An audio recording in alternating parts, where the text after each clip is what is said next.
Lord Phaethon, this time let me. Vivian? Vivian?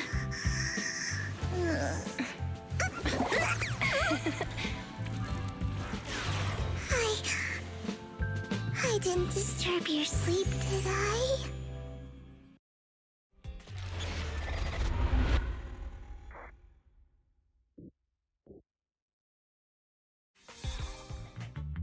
When I got here, the other Lord Phaethon said you were resting on the couch and just let me in.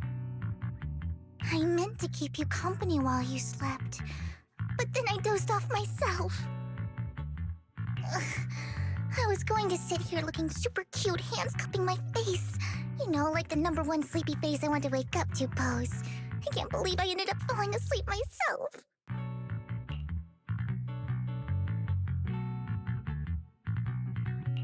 What sleepy face? What pose? That was a lot of words in one breath.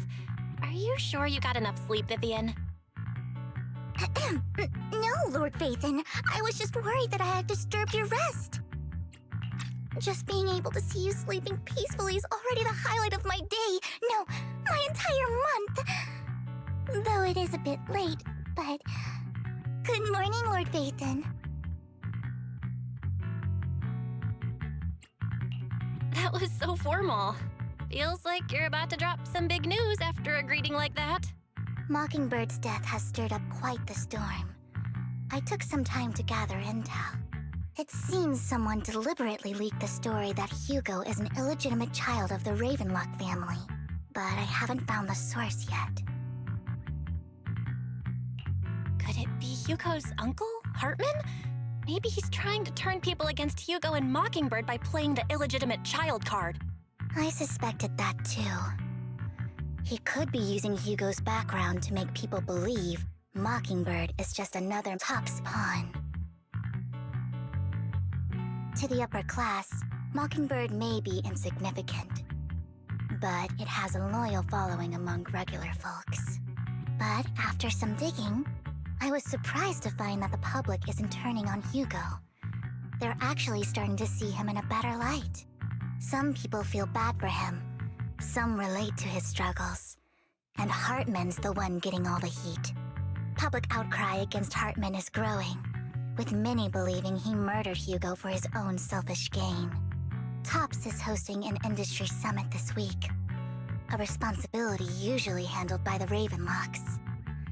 But my sources tell me another family has taken over this year at the last minute.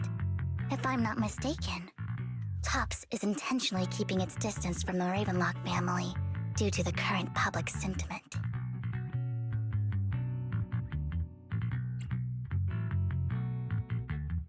Is someone trying to take advantage of this to get rid of both Hartman and the Ravenlocks? I think Hartman knows this too, which is why he's completely vanished. No matter how hard I search, I can't find a single trace of him. Hartman must have taken the sacrifice core. Now that he holds this bargaining chip, he is definitely going to negotiate his way out of this with the Exaltists. Sorry for interrupting, Vivian, but I need a quick word with Belle. Oh, no problem at all. I'm sure you have important faith in matters to discuss. Take your time. I'll just be waiting outside. We can't make our guest wait outside. Belle and I will step out instead. Oh, don't mind me, Lord Phaethon. I wanted to browse the videotapes anyway. I'll be right here. Just let me know when you're done. Belle, Lycon's outside the video store. He knows Vivian is with us, so he's hesitant about coming in. He's stressing over what he did to Hugo in front of Vivian, but he really needs to talk to us. Maybe you should go speak with him first. I'll go talk to Lycon. Honestly, neither he nor Vivian is at fault. As proxies, it's our job to be the bridge between them.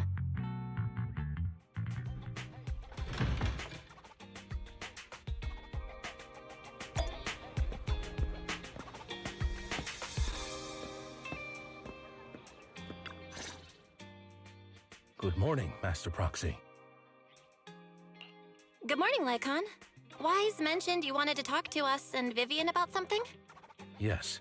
It's an urgent request from the mayor, one that directly affects New Eridu's safety. However, before we get into the details, as a former member of Mockingbird, I'm concerned about Miss Vivian. Hugo made many mistakes and betrayed the principles of Mockingbird, but I'm certain he didn't intend to put Miss Vivian or you in danger. I don't know Miss Vivian very well, and I was the one who took her companion's life. I might not be the right person to comfort her, but I hope she doesn't regret the choices she made or lose faith in the path she chose.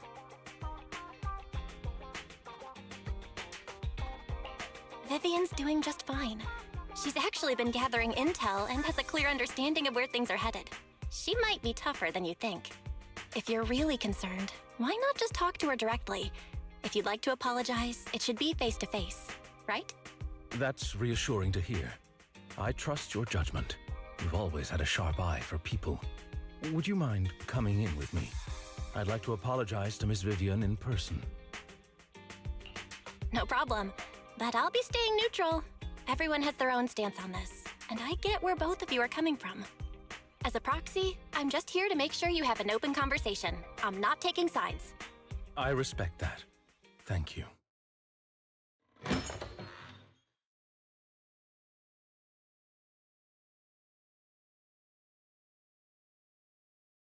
Miss Vivian, I'm very sorry about Hugo. You don't have to explain anything. I'm also part of Mockingbird. Mockingbird stands on more than just gain, so it won't fall when fortunes shift. Hugo had his fixations and ambitions. I also have things I must see through. I'm determined to get to the bottom of the Exaltists and the sacrifices. Miss Vivian, as a former member of Mockingbird, you have my deepest respect. You have my word, whatever comes next. I would never harm you or Master Proxy. As for Hugo, please accept my condolences. Condolences? That's not necessary. Mockingbird has plenty of tricks up its sleeves. This isn't the kind of act that ends so easily. Wouldn't you agree? You're right. Huh? That's it? You two just figured it out? Well, that was fast.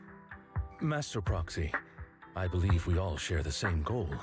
Uncover the truth of the Exaltists and the sacrifices. The mayor has tasked me with inviting you to take on this mission, and hopes we can work together moving forward. If the mayor wants to work with us, I trust he will demonstrate his sincerity in kind. Mockingbird will not serve as a pawn for the powerful. That will never change. Of course. While the mayor cannot handle this personally, he will make sure we have all the intel and support we need.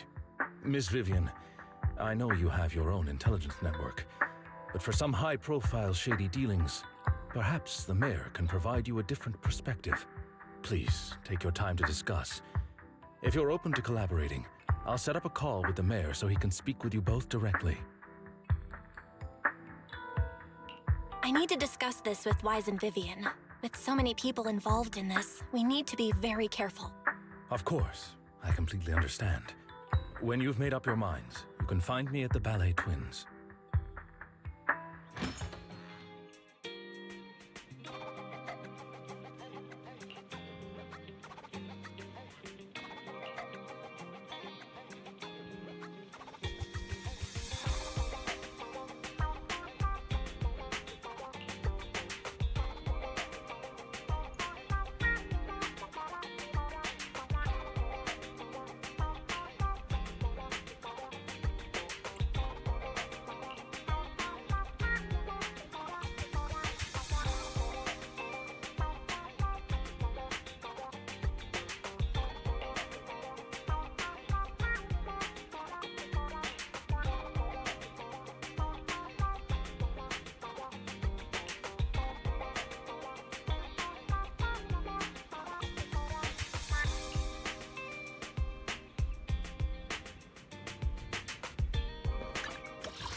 I'll connect the call to the mayor now.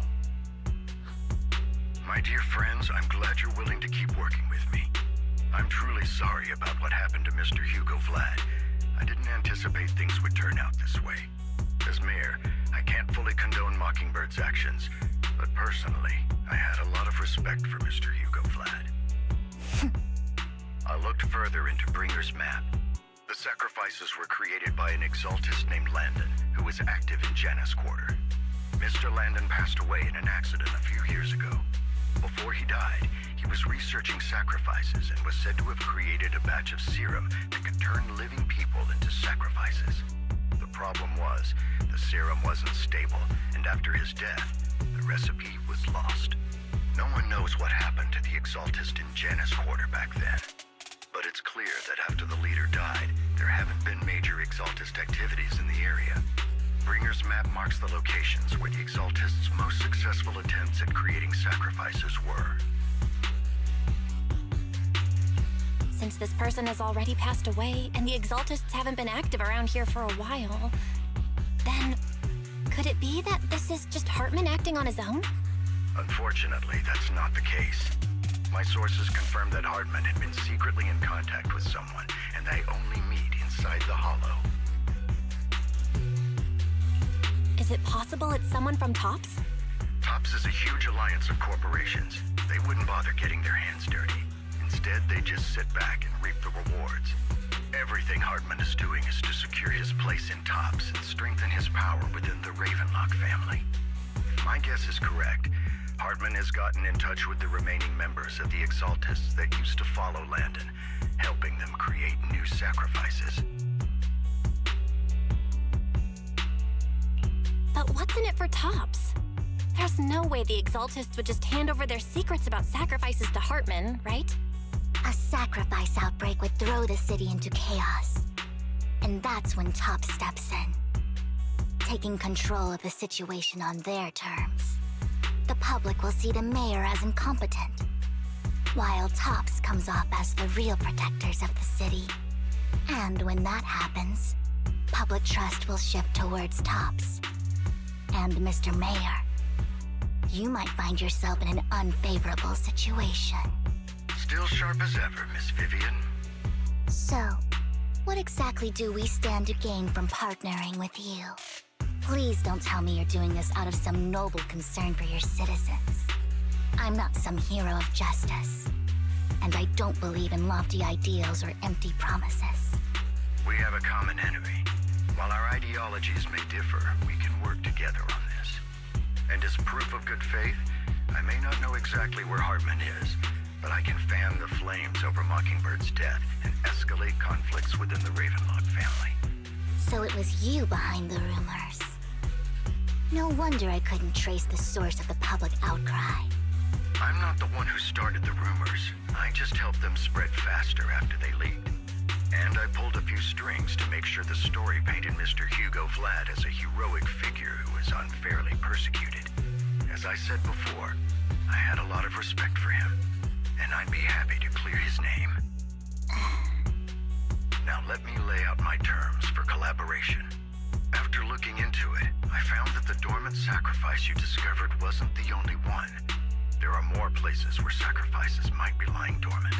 Too many eyes are on me right now, so I can't send my own men to deal with it. I'd like to ask you to retrieve the sacrifices from those locations. I'll make sure to dispose of them once you do, so no one will be able to use them again. On top of that, I've asked a friend to help monitor your physical condition, and maybe even uncover more of your potential. Her research overlaps with your teacher's work. You don't need to worry about her capabilities. She's a Void Hunter rank special investigator. Really? A Void Hunter ranked special investigator is going to be assisting us? And she's involved in our teacher's research? That's right. She's heading to Janus Quarter for some business. I wanted to set up a formal meeting, but she declined. She prefers to assess things on her own and will reach out when the time is right. She'll let you know the details then. So it looks like you both are on board with this commission and ready to help recover the sacrifices? Okay.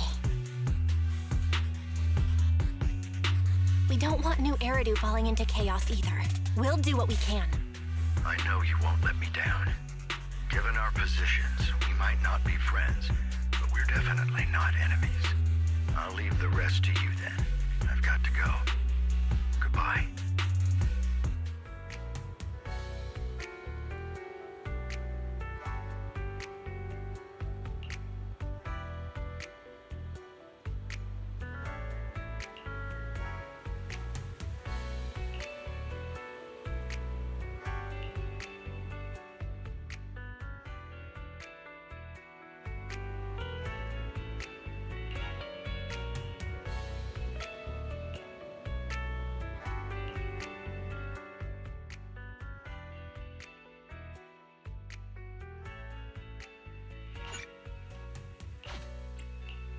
Eradicate. Let's Need something? Don't just think about it. good day, Lord Phaethon. What? This is I would never turn down Lord Phaethon.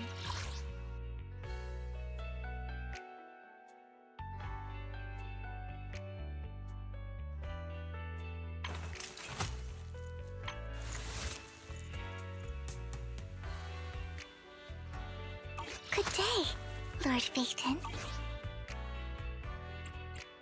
eradicate all evil.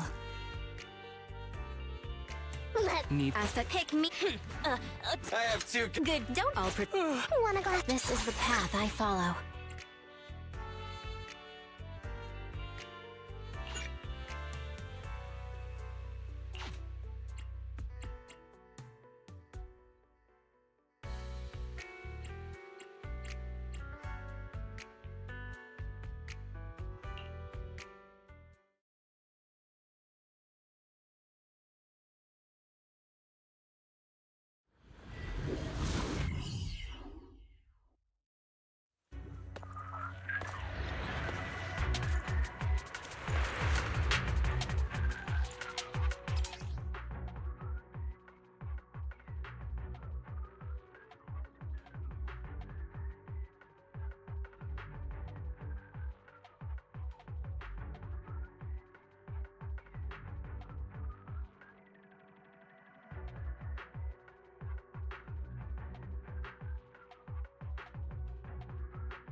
Lord Phaethon, thank you for trusting Mockingbird and me.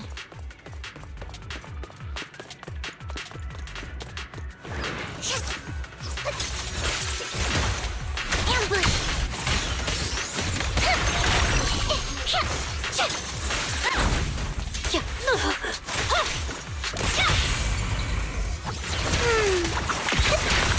The wind is perfect today.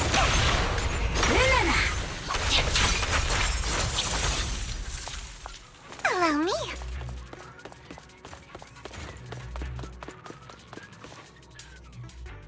Has someone already taken the dormant sacrifice from here? Or did the Exaltus decide to relocate it? No. If these dormant sacrifices aren't handled carefully, they could awaken and turn against anyone nearby. She wouldn't risk moving them unless it was absolutely necessary. Did she realize the mayor was looking into this?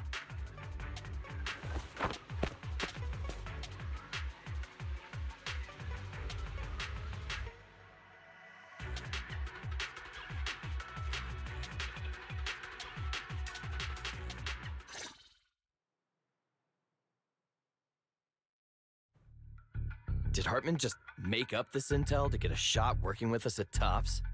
I've been walking around forever and haven't found a thing. The Ravenlocks have always been a shady bunch.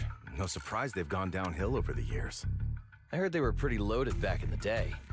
What kind of business did they run? No clue. On the surface, their businesses seemed legit, but who knows what was happening behind the curtain. Probably something with the sacrifices. I mean, how else would he know about the dormant ones left around here for years? And he was so sure that even if those original sacrifices didn't work out, he had a backup plan. Backup plan? What could that be? Well, that's beyond me. I just happened to overhear something while I was next to Mr. Edmund one day. What's Topps planning to do with all these sacrifices, huh? For research? Do you think we'll ever have a normal life in the Hollows? Don't ask questions you shouldn't be asking. All right. There's nothing here anyway. Let's leave the Hollow and report back on what we found. And we'll make it just in time to clock out for the fieldwork shift. Let's get out of here first.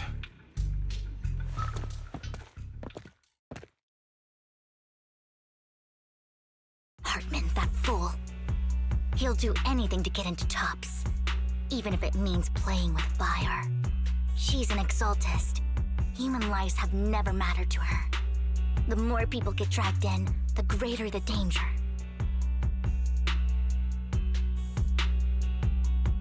Vivian, I've been dying to know, who is this she you keep mentioning?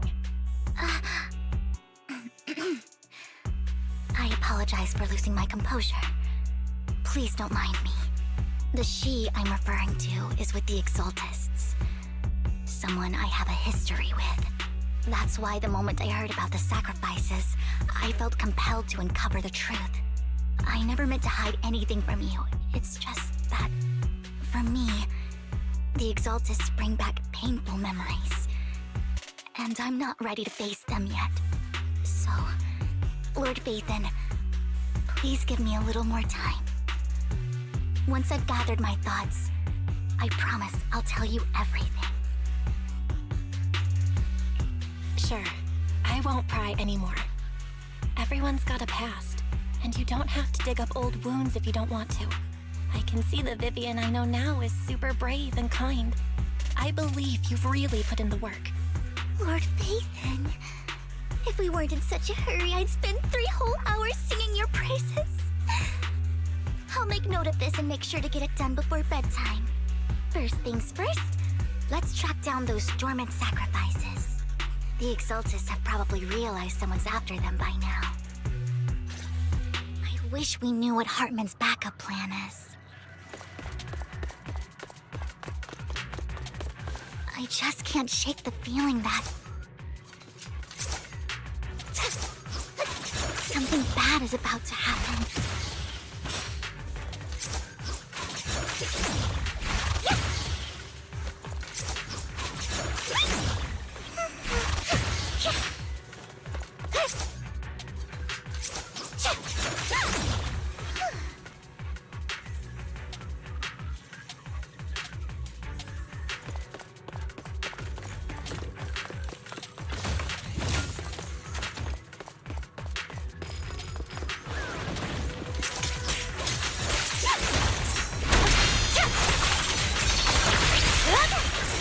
Just this once.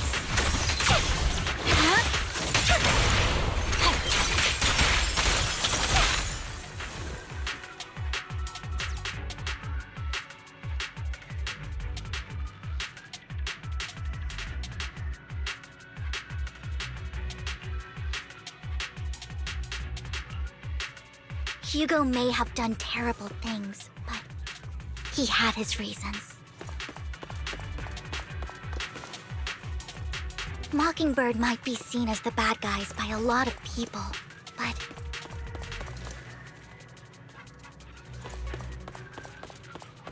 ironically, joining Mockingbird is what put me on the right path.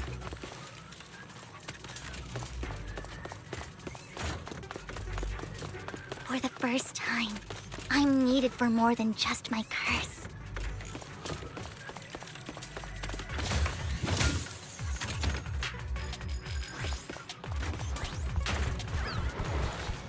Look around! My turn!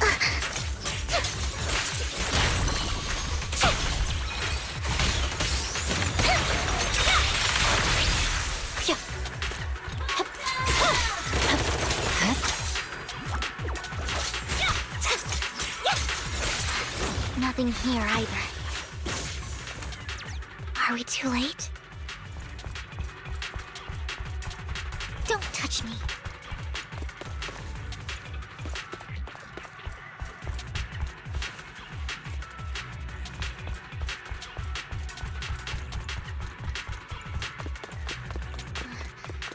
There's...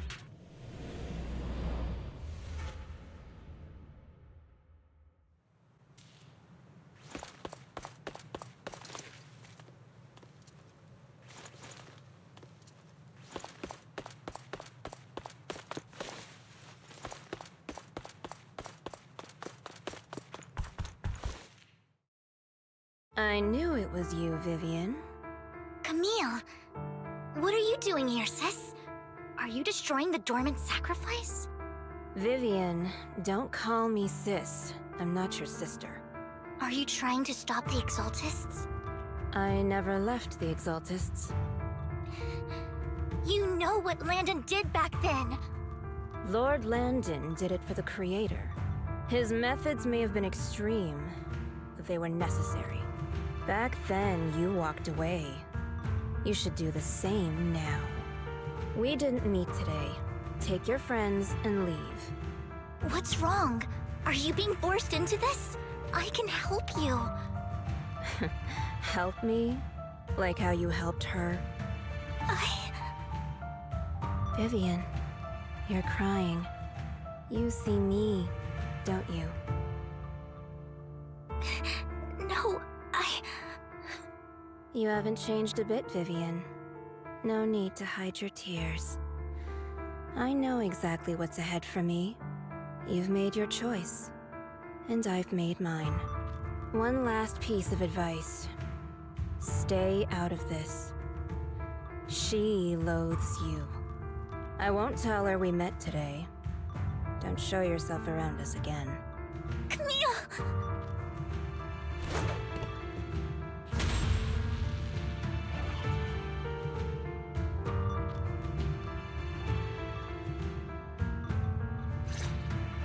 Lord Nathan, watch out! I'll tell you what that was about later! Let's take care of the ethereal first.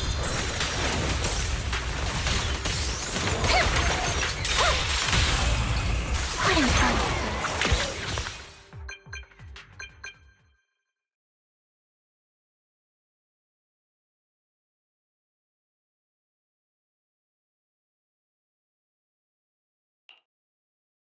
You two took longer than I expected. Did something happen? We searched the coordinates the mayor provided. Most of them were already empty. No dormant sacrifices. Camille, the Exaltists have been actively destroying the dormant sacrifices. The Exaltists? There's no reason for them to go after the sacrifices, right? Vivian is telling the truth. I saw it too. And one of them is someone I once knew. I thought she would leave the Exaltists after Landon's death. But she stayed. Do you have a history with the Exaltists, Vivian?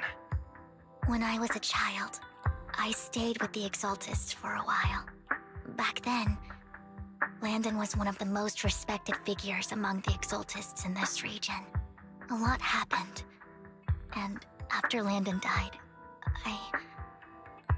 I left. I can't turn a blind eye to the sacrifices.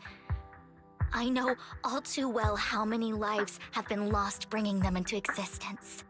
Ever since I learned a sacrifice had appeared in Janus Quarter, I haven't been able to stop worrying. I won't let history repeat itself. That's why I asked Hugo to investigate, starting with the Sacrifice Corps. Vivian. Please stop. I'm not looking for comfort. I'm just recounting the story for you to understand the situation.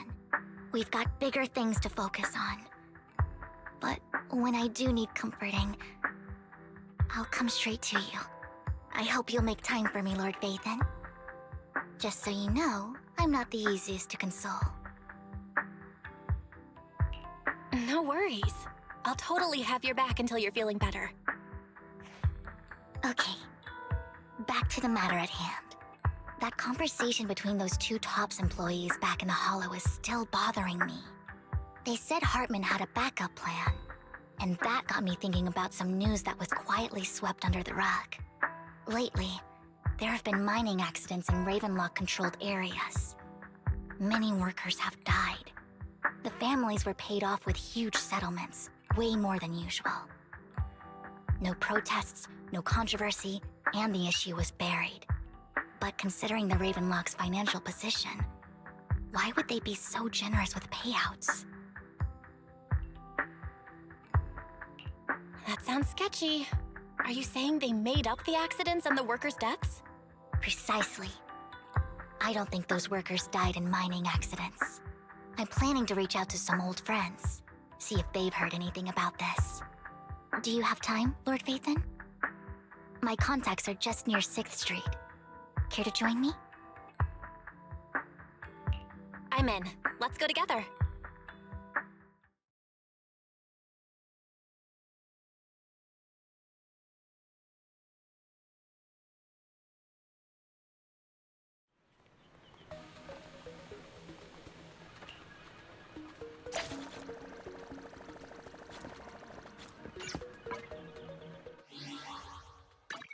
This is Asset can. Good day, Lord Phaethon.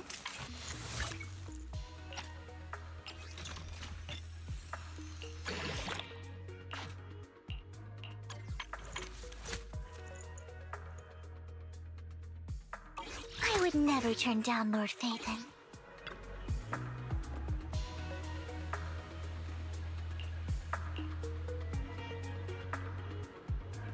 An old friend of mine said she has some new intel.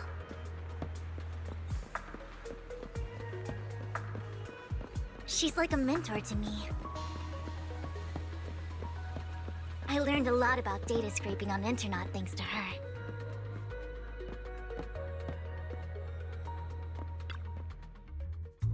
Rain! Long time no see. Yeah, it's been a while. Rain? You two knew each other? Yeah, Phaethon. Long time no see. Rain! You actually know that Lord Phaethon is Lord Phaethon? No, I mean, you actually know Belle is Lord Phaethon. I didn't know right away. One time, I needed a favor from Nicole. I only found out after meeting them. I mean, who would expect a legendary proxy to be running a video store for a living? Oh, by the way, your idol... Rain! Let's not bring up old stuff. Lord Phaethon wouldn't be interested in that. Why are you all tense? Right! Lord Phaethon lives on 6th Street too, and might know your idol. Remember when you traced that post on Internet to 6th Street and actually went to check it out? And you came back all bummed, spouting nonsense. Like there was only a black cat at the location, and maybe your idol is actually a talking cat. Or something like that. I know that black cat. I'm always sneaking at snacks. Lord Phaethon, please, let's drop this topic. Come on, Vivian. It's been years, and you still won't say who your idol is. If you'd just let me, I'd have tracked them down ages ago. I get it. You want to find the person who's important to you on your own. But you've tried so hard already. It's okay to lean on me a little, you know. I'm sure your idol won't hold it against you. I shouldn't have come to see you. Huh? What's wrong? Hey, Rain. Vivian said you might have some new intel. So let's get to the important stuff first. All right, let's get down to business. Here's something I'm pretty sure about. The Ravenlock family's claim that those missing workers died in an accident? Don't buy it. The last signal from those workers was near the Hollow. Then communication went dark. I think they were taken into the Hollow. And yesterday, I picked up that the Ravenlock family secretly hired some people to search the Hollow's perimeter. I caught a weird distress signal from someone and managed to track down the source. When I tried to reach out, the signal cut out completely. The last trace of the signal was near Lumina Square. Finding someone in real life isn't really my thing, so that's where you come in. Okay, we'll check things out. You just said this is something you're sure of. Do you have anything you're unsure about? I dug up some info online, and one thing stood out. A few days ago, there were some creepy sounds coming from an abandoned warehouse by the port. The place was locked up, so no one could see what was happening inside. Not sure if it's related to your search. If you don't find anything useful around here, it might be worth checking out. Well, that's all I have for you. Thank you, Rain. Don't get all emotional on me now. I'm just helping out a friend. This one's on the house. Consider it payback for the favor you did me last time. But if you still want to find your idol, hit me up. I've been curious for what... Alright, don't worry about it. I'll manage it myself. Stop being so nosy, Rain. Nosy? Nah, just professionally curious. What kind of person is worth all this searching, huh? But honestly, whoever they are in real life, they've become a part of you. You've come a long way in this search, Vivian. I much prefer the person you are now. So if you find this person, don't chicken out. Go meet them. People will appreciate you for who you are. Rain. I might not care about the real world or what it'll be like, but I hope everyone I know can live a good life. I'm counting on you to save the world, guys. All right, I have other business to take care of, so I'll leave the rest to you.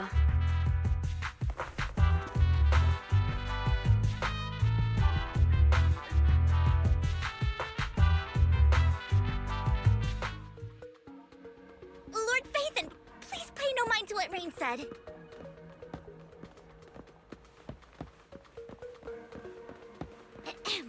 That big guy's up ahead. Let's hurry.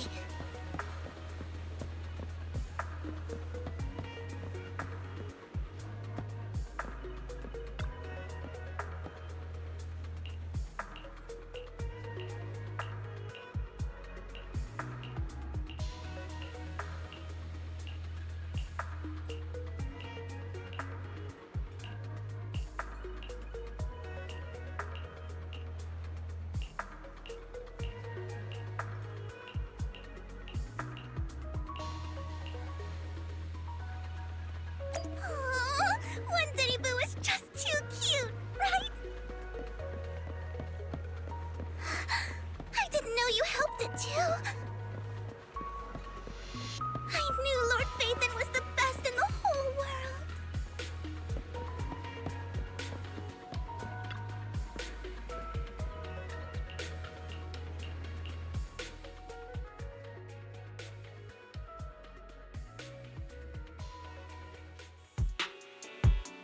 Don't take me back, please. I was wrong. I know I messed up. I don't want your money anymore. Please, no. Calm down. Who are you? I won't say anything. Just let me go. I don't know anything. I swear, I know nothing. We're not PubSec, the HIA, or the Ravenlock family. We won't force you into anything. There's no need to be afraid. What do you want from me then? We simply want to know where the Ravenlock family took you and what they made you do. I can't say. I can't tell you. I have a family. They'll hurt them. You never saw me. Please, just stop asking. Don't you wish to see your family? I don't deserve to see them. It's my fault. I was greedy. I did this to myself. But your family must miss you dearly. I'm sure they won't blame you. No, it's my fault. It's all on me. I don't want to drag them into this. If the whole ship is sinking, no one on board can escape. I'm just a nobody. And right now, there's nothing I can do to change anything.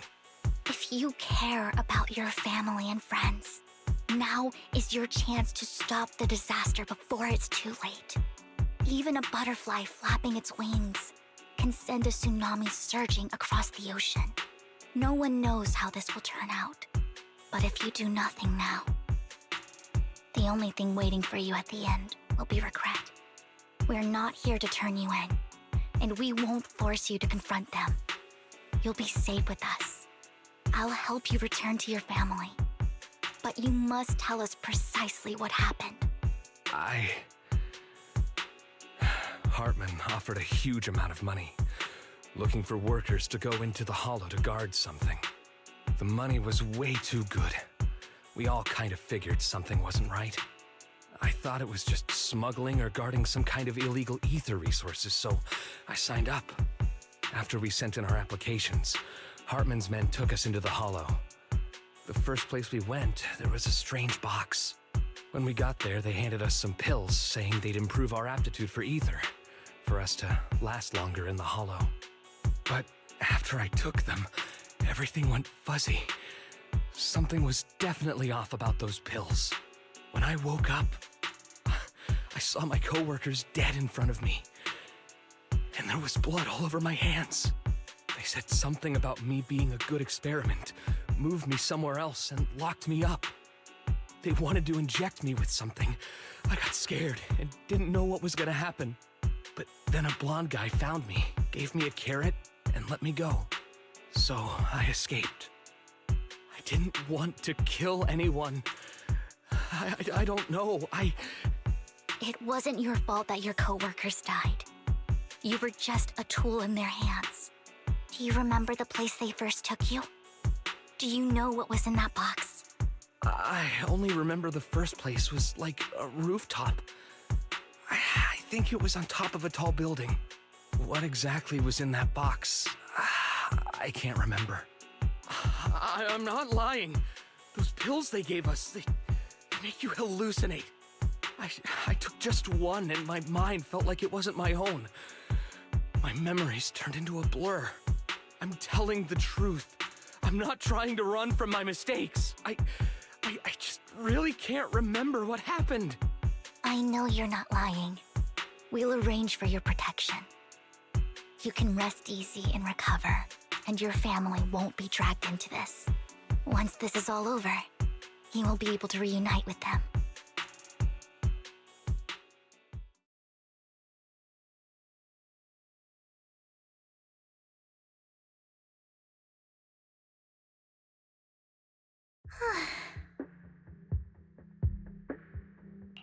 I've been meaning to say this for a while, Vivian. You're just so calm and decisive when things get tough. Totally different from the impression you gave me at first. Actually, I wasn't always like this. I used to run away when things got tough. There was even a point where I just wanted to disappear. As if my very existence was the source of suffering.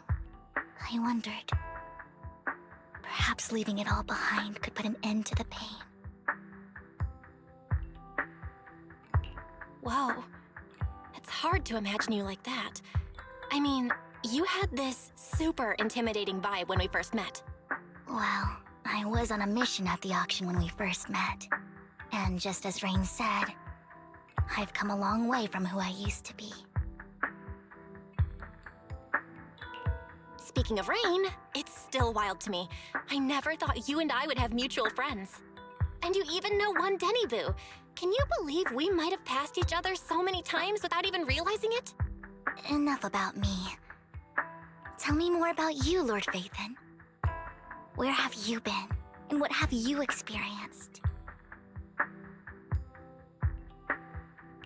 Looking back, I feel like I've been through a lot lately. My brother and I even lost our Phaethon account. Oh, everything started when the Cunning Hares took something from the Red Fang gang.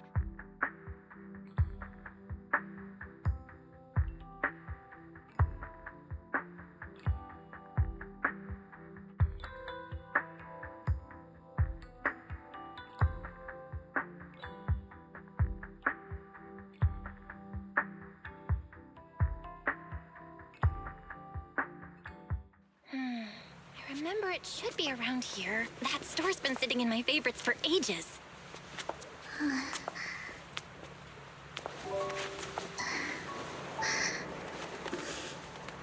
Lord Phaethon! Huh? What's up? I've seen that black cat on 6th Street. That harmonica in the outer ring you mentioned. I've heard it before, too. I've even been to the monument outside Hollow Zero. But none of that was a coincidence. It was me.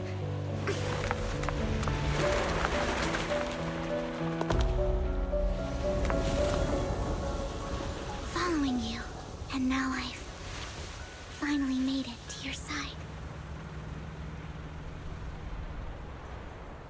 Ever since I was little, I had been seen as the bringer of bad fortune.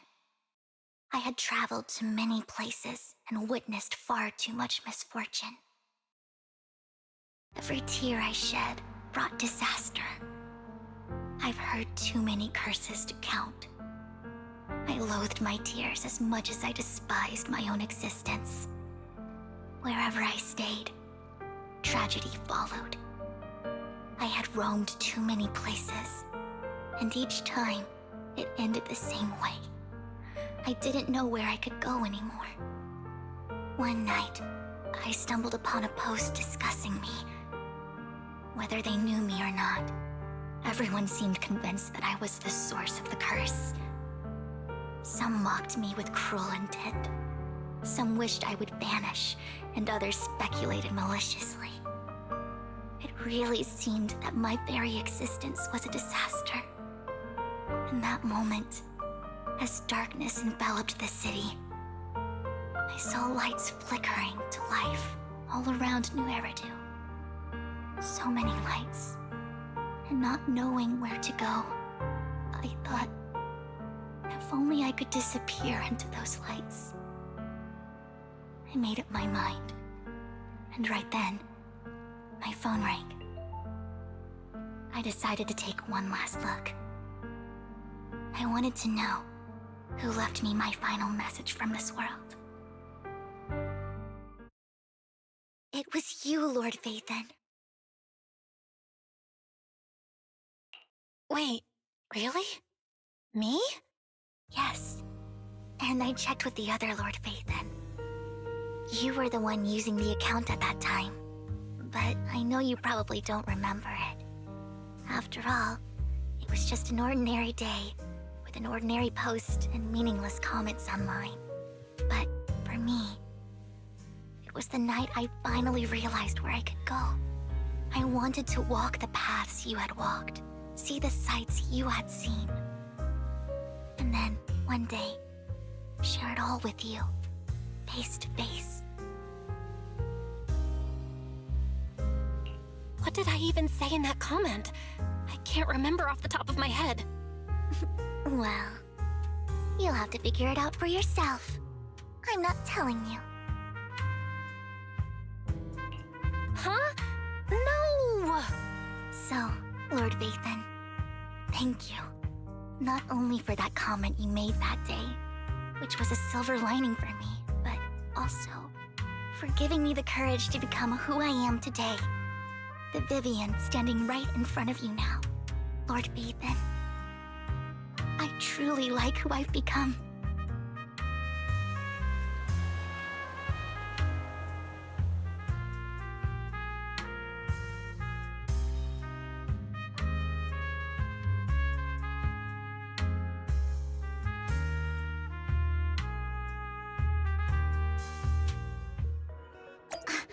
Lycon just sent a message. There's an update. Let's head back to the video store and go over the details together.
Belle, you're back. Lycon told me he wanted to meet up with us online to discuss things when he returned. I'll call him now.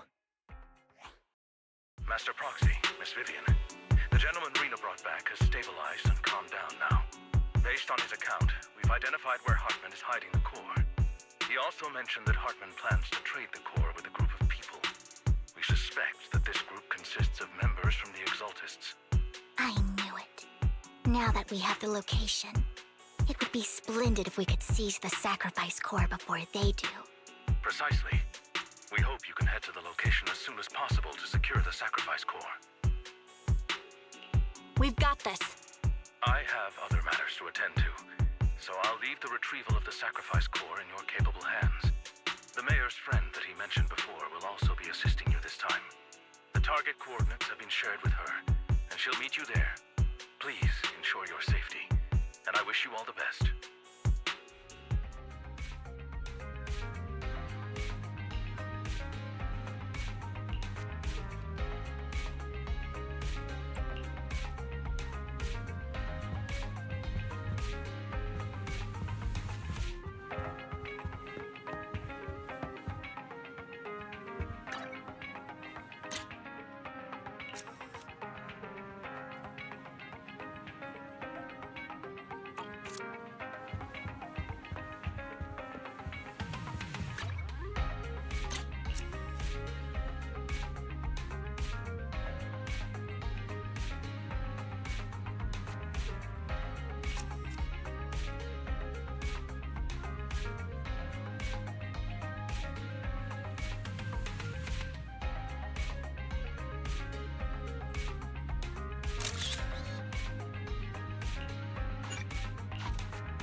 Eradicate all evil. My blade is ready.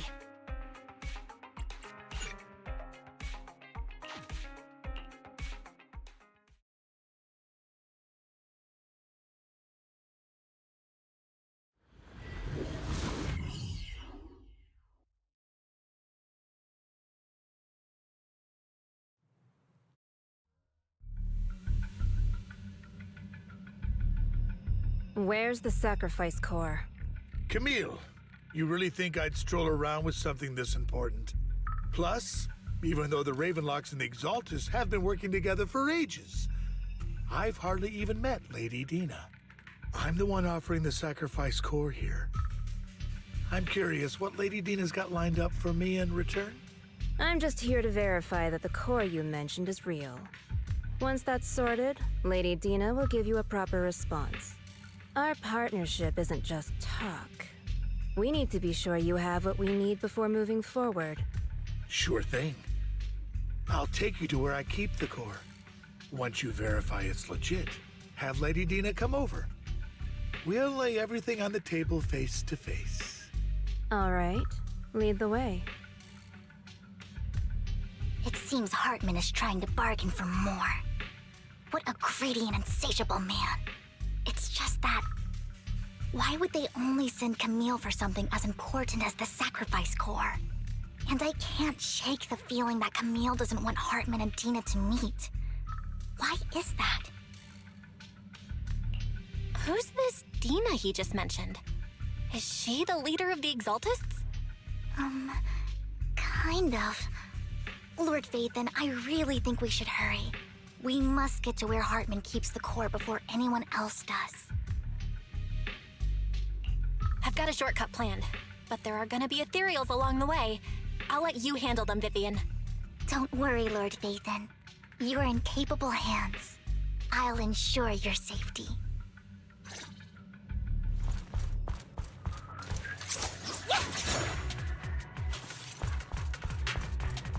Ethereal! Stay away from Lord Vathan!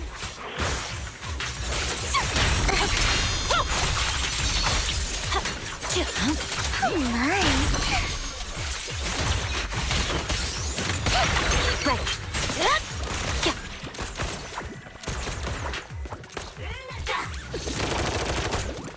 Looks like Hartman's trying to negotiate for more leverage.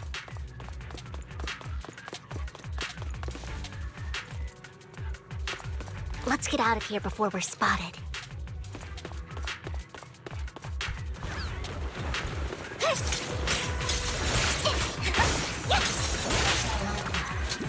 Allow me. Stay away from help.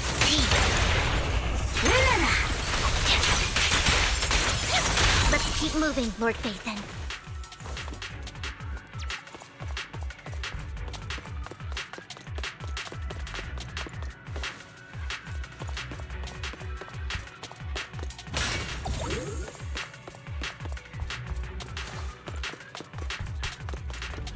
Leave the enemies to me, Lord Vathan. Oh my.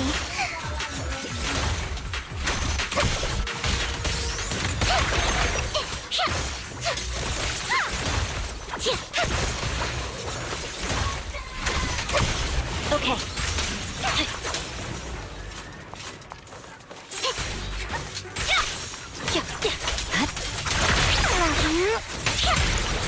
Together, Lord Vathan. They're still over there. It looks like they're arguing.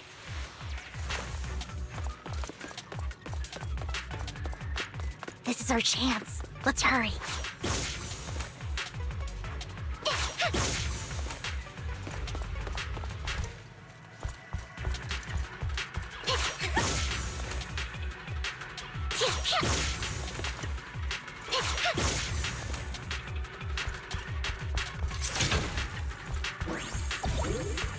No matter who has the sacrifice core, Hartman or the Exaltists, it would... Hand over what's in the box. We do this the hard way. Right. You sure talk big, little girl. Hurry and secure the sacrifice core!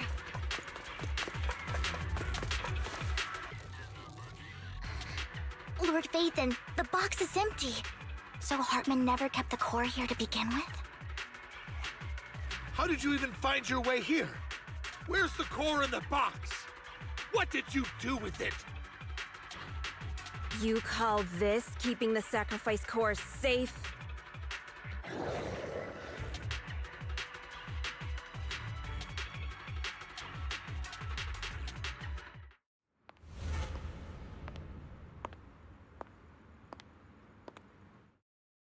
Vivian, it's been ages. Dina! Oh my, you actually remember me. So sweet. Look at you, thriving. I thought you'd totally forgotten about our past.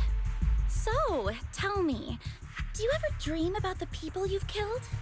Are they crying in your head all night? Back then, I had no idea. You had no idea? While you were soaking up all that love from Daddy and everyone else, you had no idea what was going on? I wasn't... Lady Dina, Miss Vivian didn't actually... Camille, when did I say you could meet up with Hartman today? I just wanted to make sure the sacrifice core is legit. I was worried Hartman might try to pull a fast one on us. Really? So loyal. I thought you'd be more like the old days. Just a few words from Vivian, and you'd be plotting my demise. Just like what you did with Father. I won't, Lady Dina. Don't even think about betraying me, Camille. You owe me for what went down back then. However, I do understand your worries. This core, it's fake. No way! I got this straight from Hugo! It can't be fake! How can you just claim it's fake without any proof? Ugh, seriously?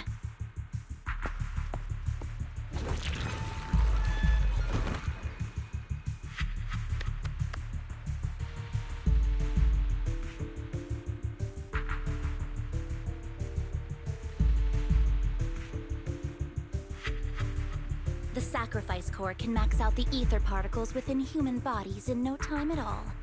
But look at your little subordinate. How uncouth. He's making noises like some animal. Can you shut him up? So annoying. The masterpiece Father made for the Creator isn't this worthless piece of junk you're holding. So, the real core. Vivian, where do you think the sacrifice core is really at? I don't know.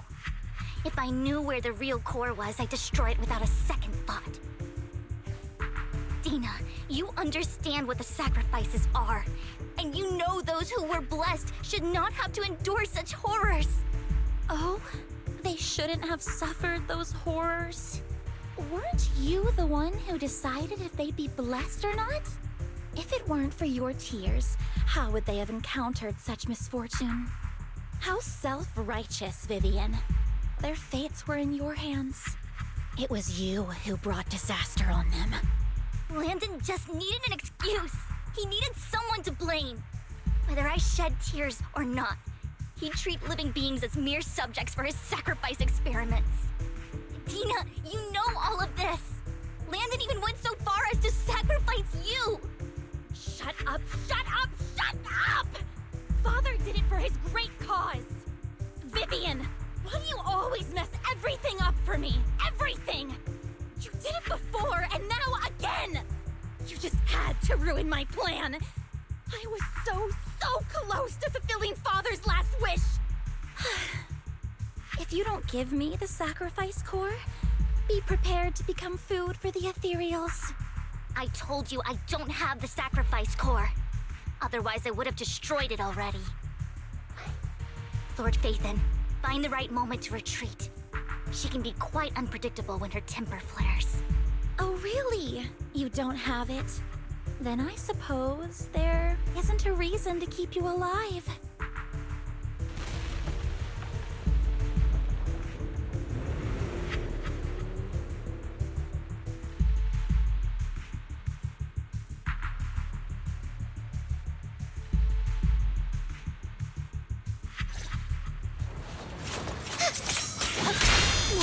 angels are coming!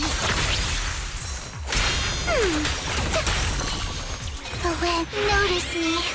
Lord Vivian.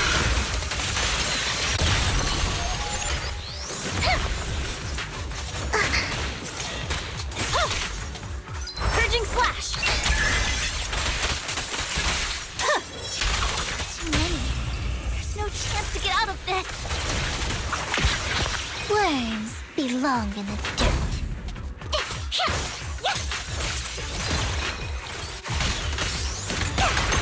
Fine.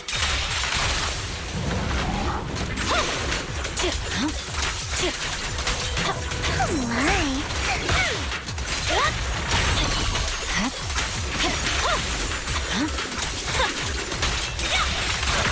Stay away from Lord Sathan! There are so many.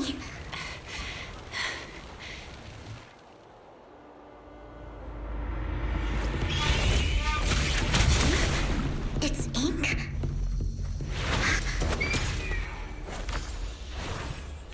Shun Palace. Good fortune, closed gate, safety. What? An evil miasma gathers here. Another place of conflict. If you wish to avoid disaster, then head southeast.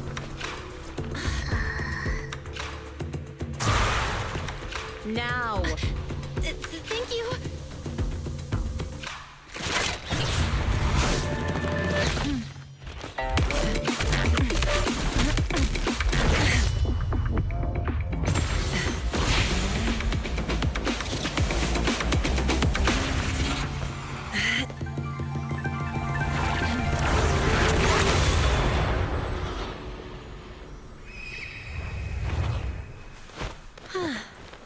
Finally, peace and quiet.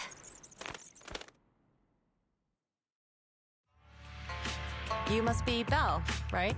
Mayflower mentioned a special partner might need my help. Can I ask, who are you? I'm the 13th generation master of Yunque Summit. You can call me Yishuan. Mayflower passed along your info, and I was curious what kind of person you are, so I came to see. At first, I thought it might be a hassle, but your energy feels really calming. Quite nice, actually.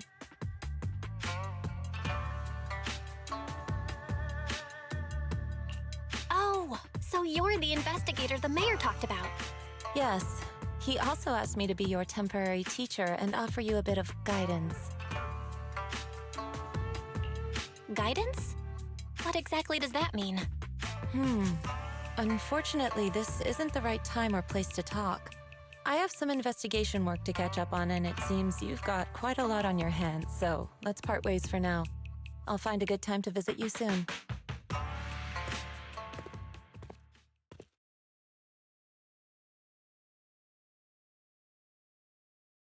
I'm so sorry, Lord Vathan. I'm just not feeling very well. I think I'll head back for now. I'll investigate the sacrifice core and reach out once I find something. You definitely need some rest. Let's get out of the hollow.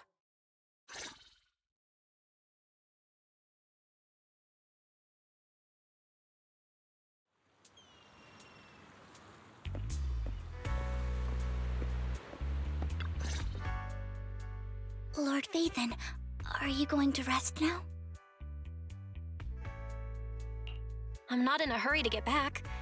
You've been kind of off since we got out, and it's got me worried.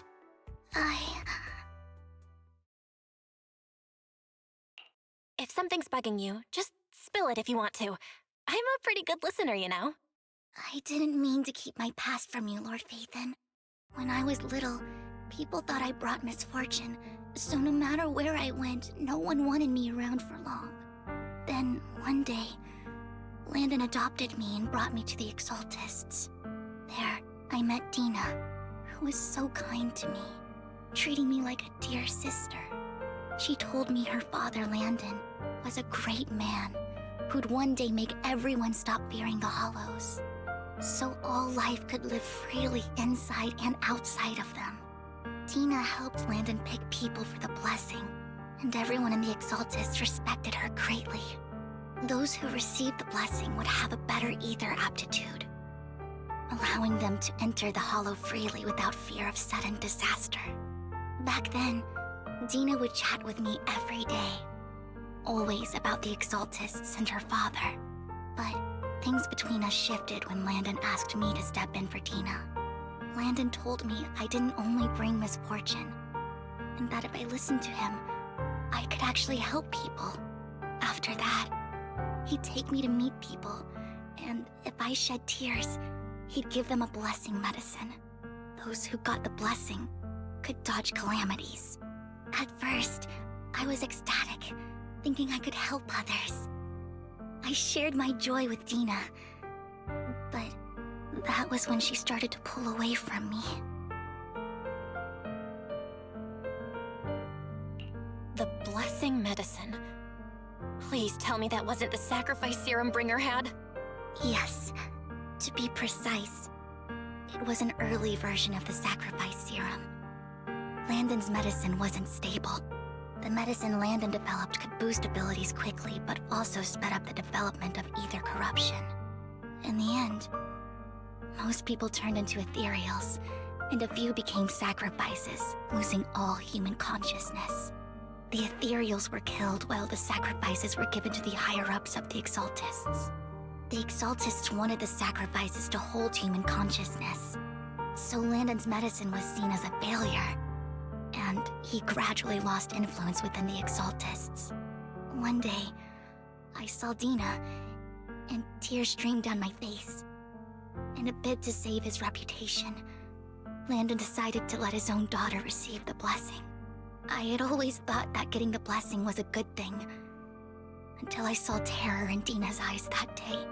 That evening, I broke Landon's rules for the first time, and followed him out of the Exaltist's residence. I trailed him to the Hollow, where I witnessed someone who had been blessed becoming corrupted. In the end, that person became an ethereal. Then, without hesitation, Landon killed him. Before Landon returned, I went back to the residence and snuck into his study. And there, I uncovered the truths I just told you. And just a few days later, it was time for Dina to be blessed. I wanted to save her and stop anyone else from getting deceived. So, that day, I told everyone present that Landon should be the one to receive the blessing, not Dina. At first, Landon argued, and no one believed me. But, in front of them all, I looked at him and let my tears fall.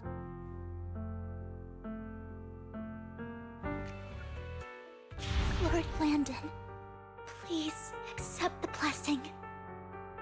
Vivian, you... Why won't you accept the blessing? Were you lying to us? Ungrateful fools! You have no use anymore! Liar! Run! Run! Dina! Dina, wake up! We have to go! Vivian? What's happening? Listen to me! Lord Landon's so-called blessing isn't...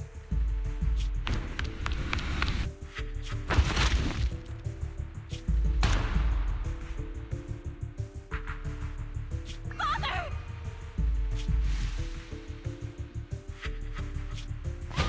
No, I was just... Mom, I want to go home. It's got nothing to do with us. This is just what happens when you don't accept the blessing. Vivian, was this you? Dina, I just didn't want you to accept the blessing. Everyone who does ends up... I just don't want to lose my father. You knew? If you knew what he's done, you... He's my father. He's all I have. Stop being self-righteous, Vivian. You only ever bring misfortune.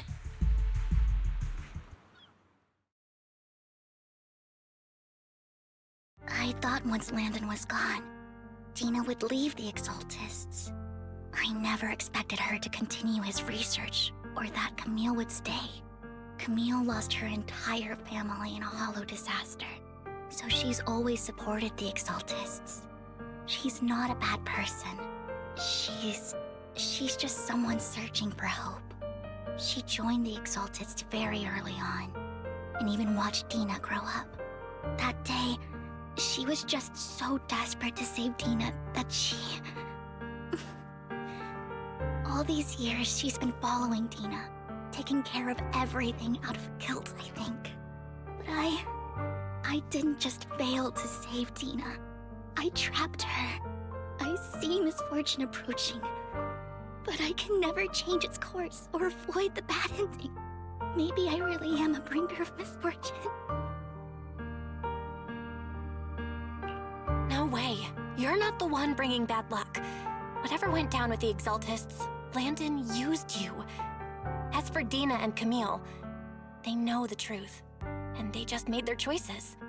The Hollows and the disasters they caused took more than just their loved ones.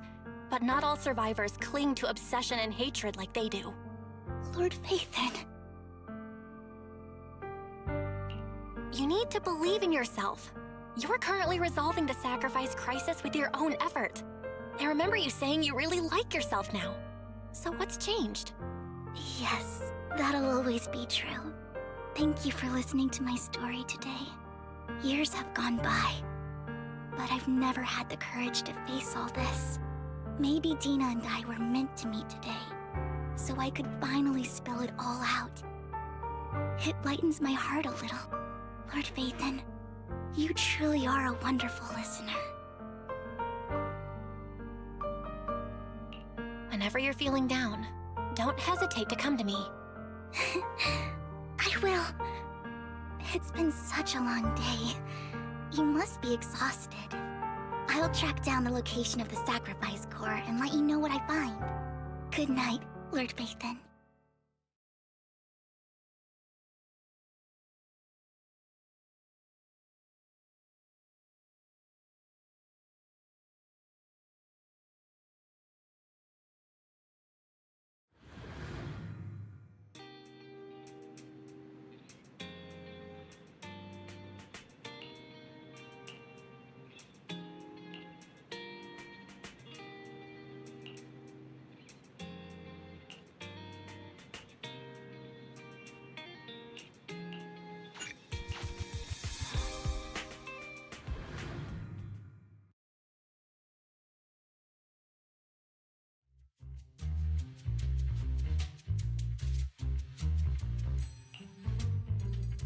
Shul, I didn't expect you to be working here.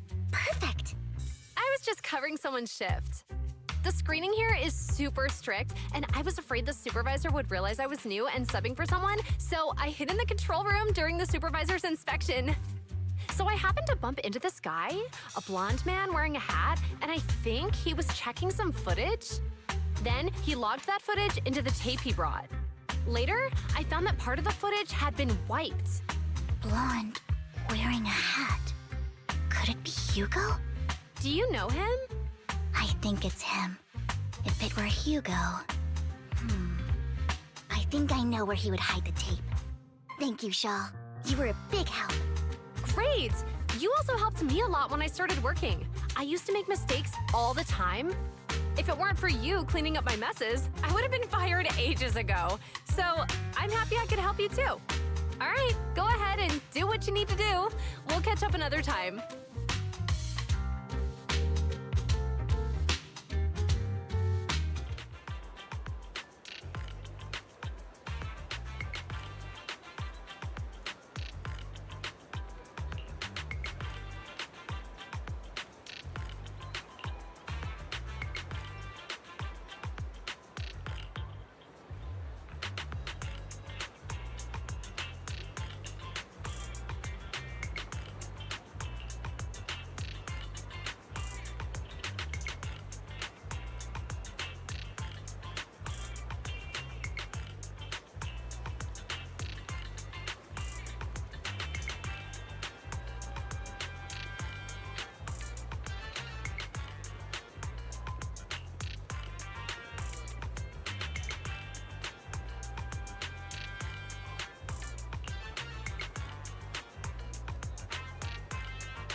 If I'm not mistaken, you and Vivian share the same goal.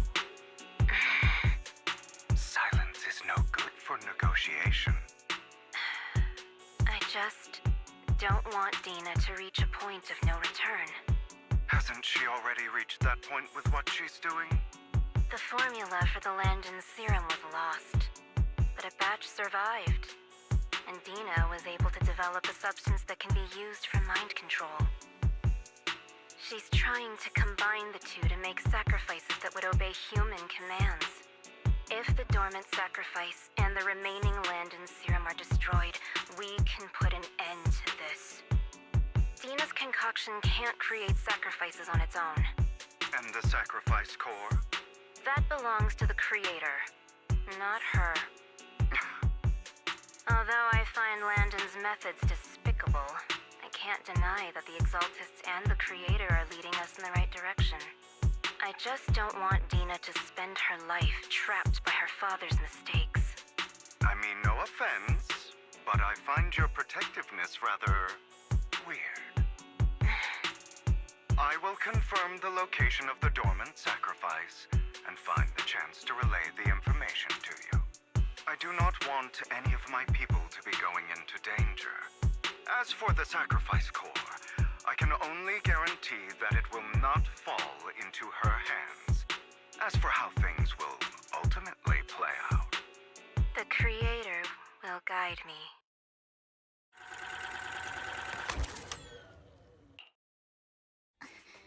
Camille was actually destroying the dormant sacrifice? Now Camille's actions make sense. But why did Hugo never tell us? Hugo... he... Belle, Lycon said there's something urgent he needs to discuss with us right now. All right, let's patch him in. Master Proxy, I apologize for disturbing you. We have just learned that the Ravenlock family will host a banquet tonight. This banquet is rather special, as they're allowing members of their family to invite business partners to attend. With Hartman at the center of controversy, there are many members of the family who are eager to use this opportunity to replace him. The mayor has been spreading rumors of a young tycoon who inherited a sizable fortune and is looking to partner with a person from an old and influential family. This information has lured a young man named Burton from the Ravenlock family. So, you want me to pose as this tycoon and use Burton to infiltrate the banquet? Correct. And Hartman's study is also located within the venue. I see. Hartman's study might hold valuable information. So, what should I do? You can attend as her +1. +1? Lord Phaethon, please go with me! Master Proxy, it seems Miss Vivian requires your presence, so... Yes, just your presence will help me immensely! All right, then let's go together. I'll send you the time and place for the meeting with Burton. If you encounter any danger, please evacuate immediately or contact me for backup. I hope everything goes well for you tonight.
Miss Banshee, I believe I've shown you my sincerity.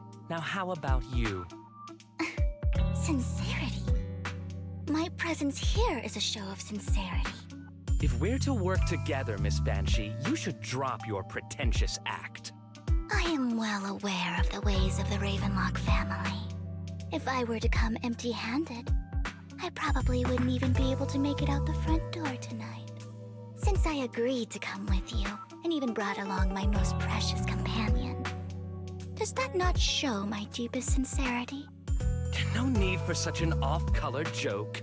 Our door is always open for those coming or going. We both know what's what, so let's cut the small talk. I know far more about how the Ravenlock family made their fortune than most here. I am also well aware of why Hartman, despite such a massive scandal, still remains in power. Oh? Do tell. Exaltists, blessing, sacrifice, Landon. Where would you like me to start? How did you know that? No, who are you? Don't be so tense. If I'm not mistaken, it's about time the banquet began. My companion and I are practically famished. Is this how you treat your guests? By letting them starve? Perhaps when we've had our fill, we'll remember where the sacrifice is hidden. You know where the sacrifice is? So, can we go get something to eat now? And I'm also looking forward to receiving a special dessert from you. We can discuss what you wish to know while we enjoy dessert. Of course. I wouldn't let such an important guest discuss matters on an empty stomach. As for dessert, I will prepare it myself, and I guarantee it will satisfy you. I'll come find you later. I wish you a pleasant evening.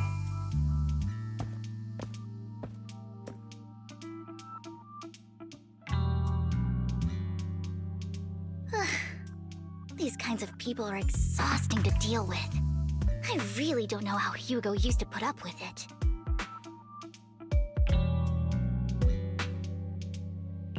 What did you mean by dessert just now?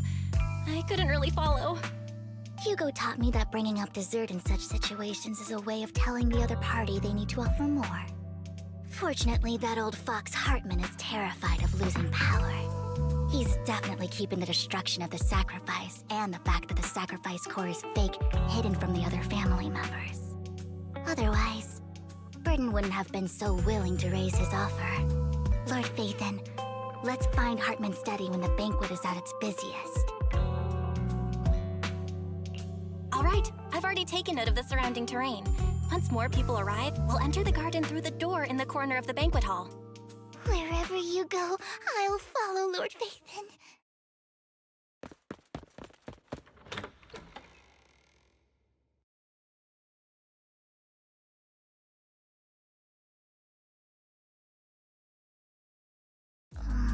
Isn't this going a bit too well? Perhaps we're just lucky? Plus, their security measures outside were so tight. Maybe it's more lax inside. However, just to be safe, I'll call Lycon. Let's check Hartman's recent correspondences for clues. I still have concerns about the sacrifice core. Right. Though the core he gave Dina was fake, Hartman might have left a trick up his sleeve and hid the real one. Then let's split up.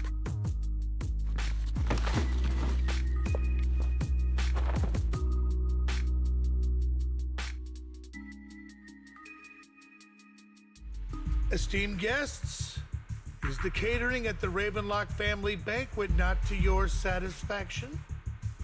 So much so that these two distinguished guests felt the need to come to my humble office to scavenge for food.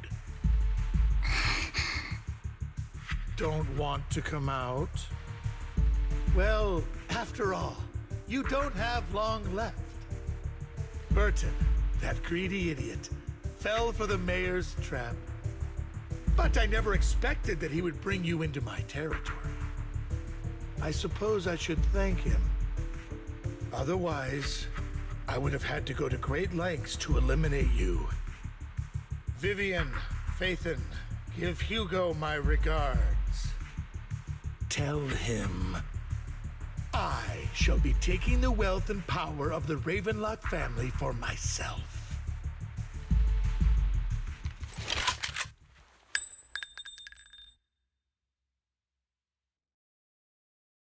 The bullet? How? Dear Uncle, why must we be so distant with one another? You can just tell me what you want to say directly. Hugo! Impossible! You're... Uncle, you must know a Ravenlock will never stop until they get what they want. Did you really think I would be defeated so soon? When I have yet to trample you into the dirt. You filthy bastard! You only know how to resort to these petty tricks! Petty tricks?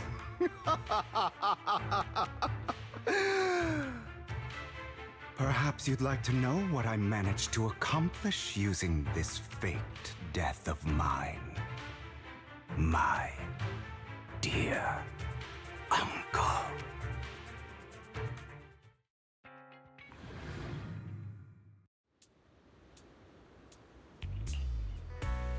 Faking my own death. Hope it's all worth the theatrics in the end. It was just to keep Hartman off my back, but maybe I went a little overboard. The manager must be pretty shaken up. I should apologize at some point.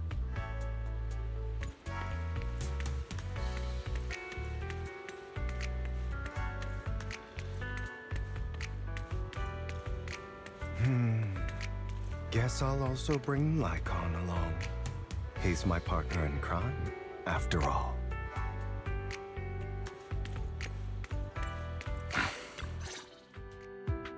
You're taking longer to rest than I expected.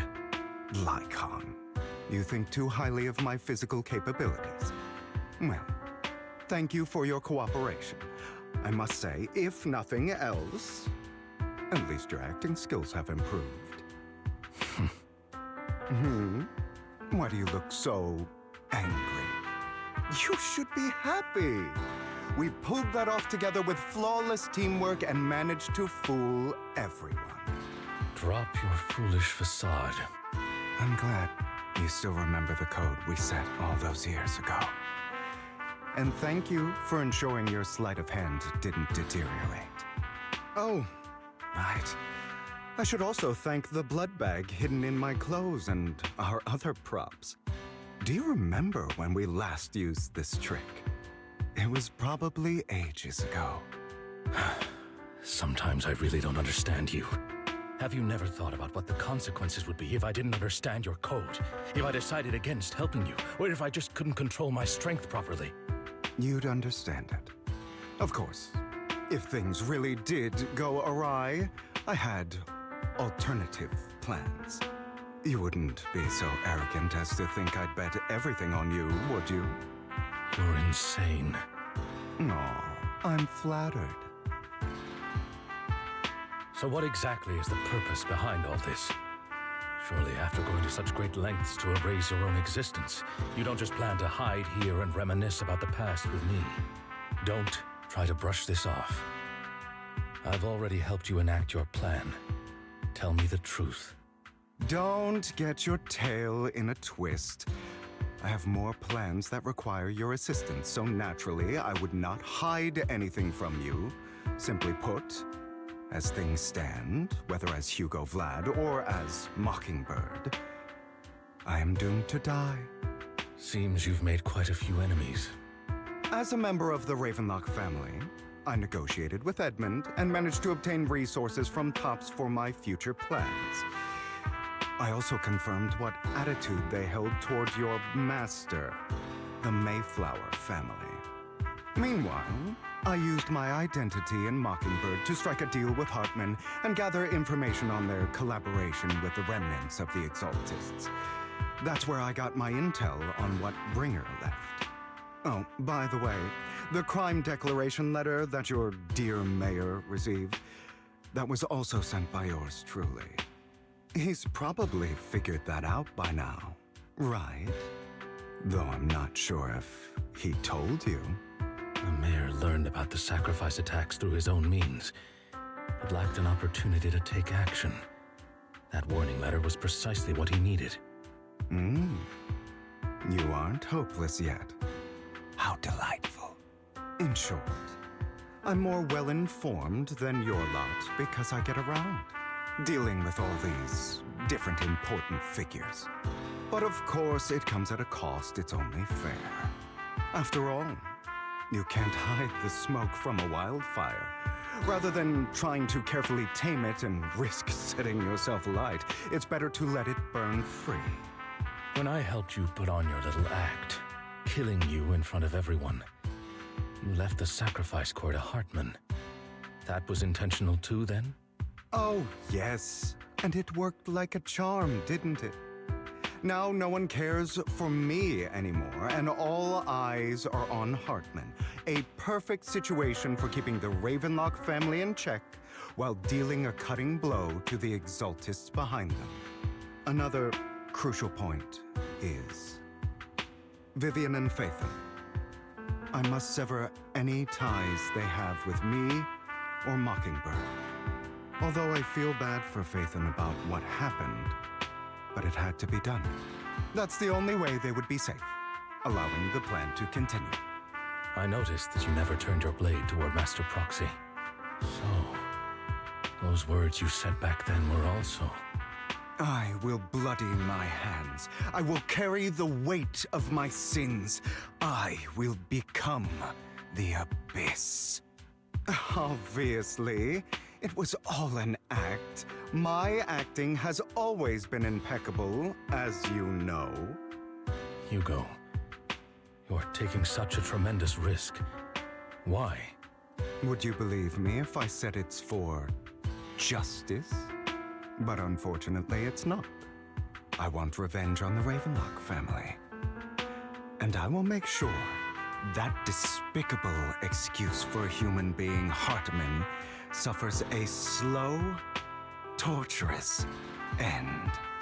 Of course, I also promised Vivian that I would help her investigate the whole thing with the Exaltists. That's all. You don't look too good. Is it your wounds? No. This is the first problem I plan to resolve. Lycon, do you have a place that is sufficiently discreet, quiet, and can take a lot of damage?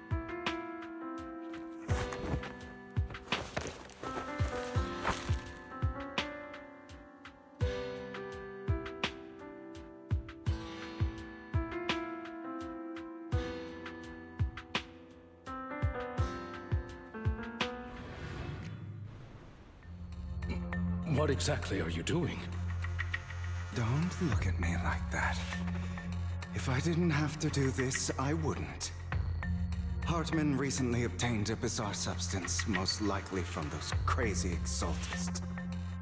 After use, it allows control of the victim's mind, to some extent. You were dosed with it? To be more precise, Lycon, I deliberately allowed Hartman to put this drug in my cup to facilitate our previous collaboration.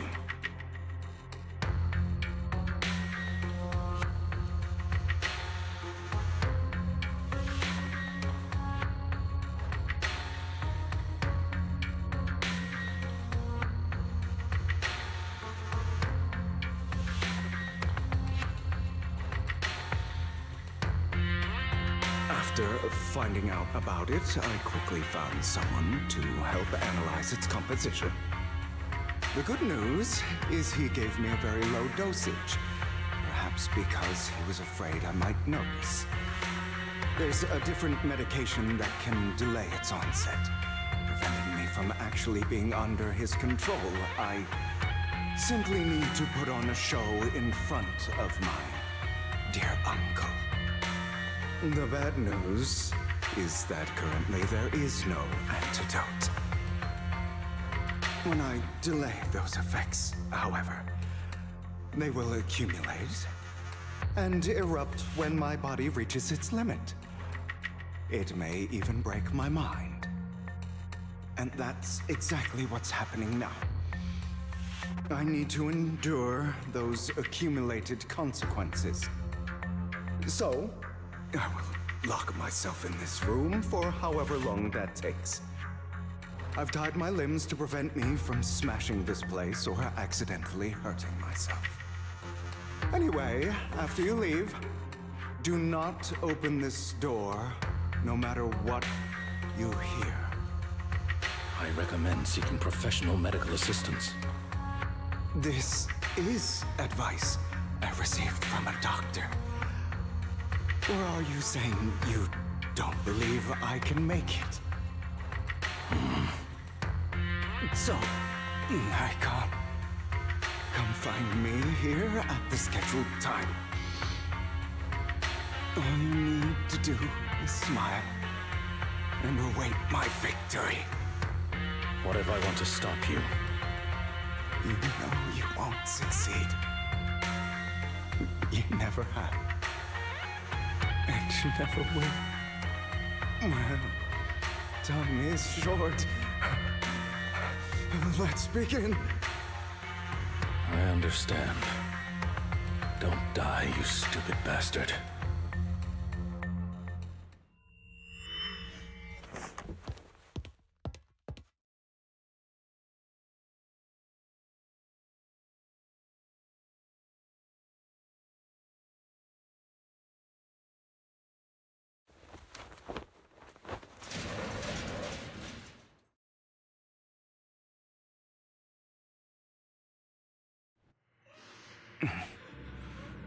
Is this because the side effects haven't worn off yet? Lycon's late. I'm surprised. Or is something wrong with time itself? Looks like someone's over there. Might as well go ask.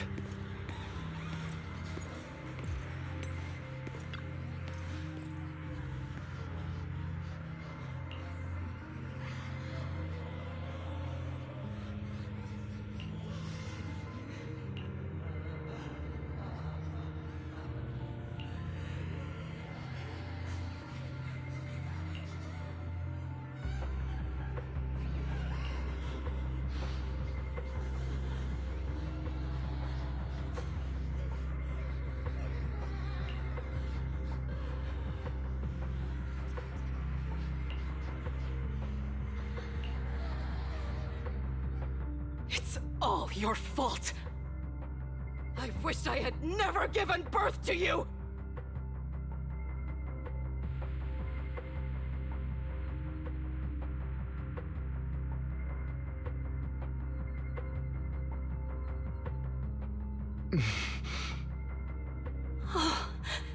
Everything will get better if you just die, right?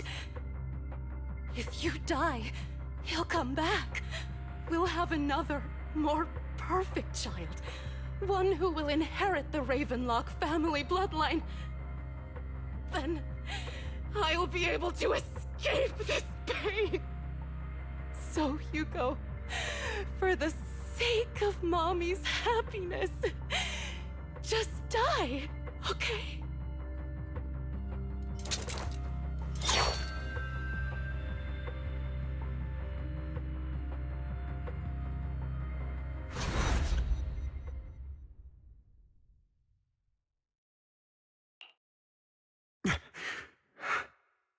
So, I wasn't awake yet after all. That's because you don't want to wake up again. Who are you? I am you. Hidden deep within your heart. Your most true self. You want to kill her, don't you? Your so-called mother. Every Every time she beat you without reason, when she tried to gouge out your eyes, when she sold you into that hell, laughing all the while. You wanted to be the one to end her life. Why not admit your hatred? As you are, you can hunt her down and make her pay for the living hell of a childhood she made you suffer. Yes, I hate her. I hate her because she was foolish and shallow, greedy and stupid. I hate her because she doesn't deserve to be a mother. She did everything she could to try and get into the Ravenlock family, believing she could live a life of luxury without having to do anything and never realizing she was a pawn, discarded from the very beginning. So she chose to blame me. Blame me for my heterochromia. Blame me for my very existence. But I won't kill her, because I know it won't change anything. She was incapable of loving me, just as she is incapable of loving herself. Have you been brainwashed by that dog? Keeping up the act of being some magnanimous and forgiving fool? Don't compare us. I've simply come to understand love or hate. I make my own choices, and they have nothing to do with anyone else. She sold you to the Ravenlock family for a huge sum of money. She used that money to start a new life without you. While she was indulging herself, you were going through hell in the Ravenlock Manor. Does it not torment you? Do you not feel the hatred? Do you not want to demand answers? Kill her. Only by killing her can you be truly free. For a long time, I thought the same way. But now, well, I want to make a different choice. Stop lying to yourself. You never had a choice. This weak-minded thinking will only lead you to failure. Like before, you'll be nothing but a worm, trampled into the dirt by those so-called elites. Do you still not get it? This is how the world is, and always has been. Hesitate and you'll be the victim. If you don't grab your knife first, you'll end up being on the other end of the blade. If you want to change anything, you must first become the one who makes the rules. Just like that woman. The only reason she could treat us that way was because we were weak. So listen to me. Find that woman, kill her, and prove to this world your strength. It's what she deserves. Why forgive them? They don't deserve it. I'm not forgiving them. Or rather, I don't care about them. They don't even matter, at least not yet.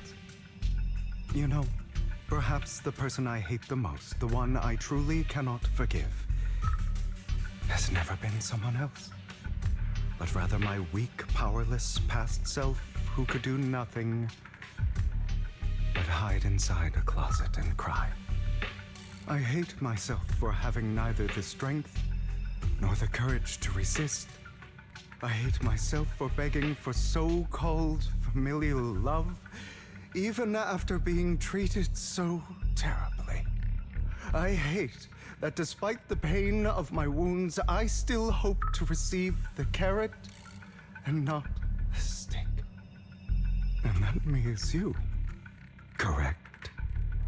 So, I forgive you. I forgive myself. You'll regret this, fool. Your pretty words mean nothing. You will ultimately return here to me.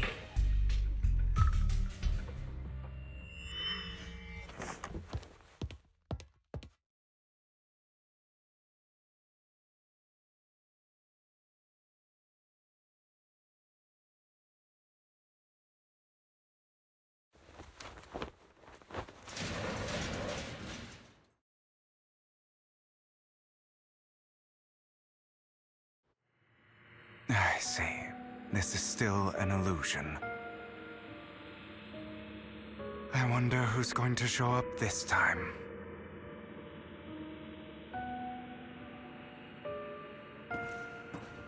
Brother! Hugo, let's play hide and seek! I'm already hiding! You'll find me, right? Like you always do! Serena.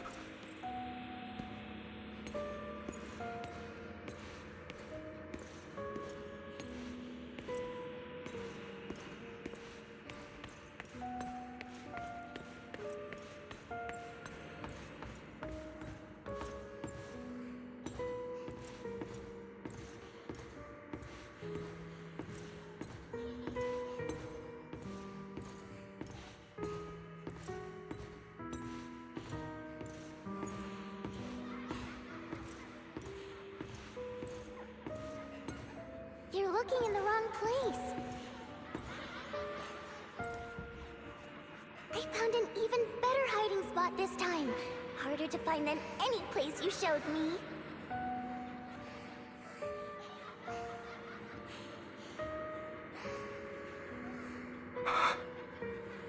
Hey, Hugo. Do you ever wonder why I had to die? It was because of me. That's right. It was because of you. It's all your fault. If only you didn't exist, I wouldn't have had to suffer.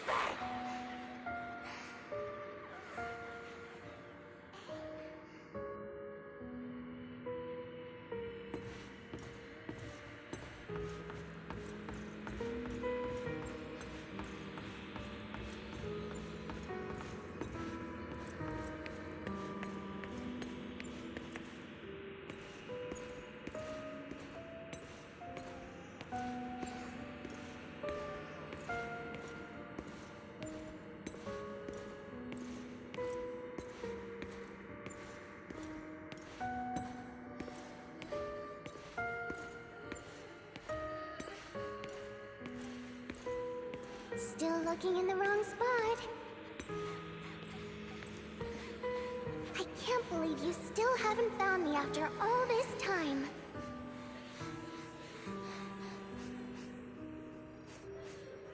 Have you forgotten about me?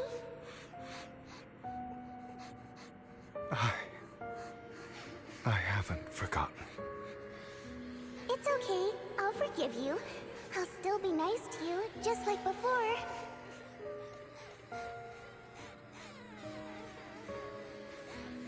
I was the only one who was ever nice to you, wasn't I?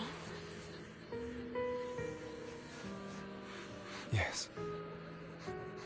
Then tell me, why do good people always suffer? Why is kindness always punished instead? Tell me, Hugo, why?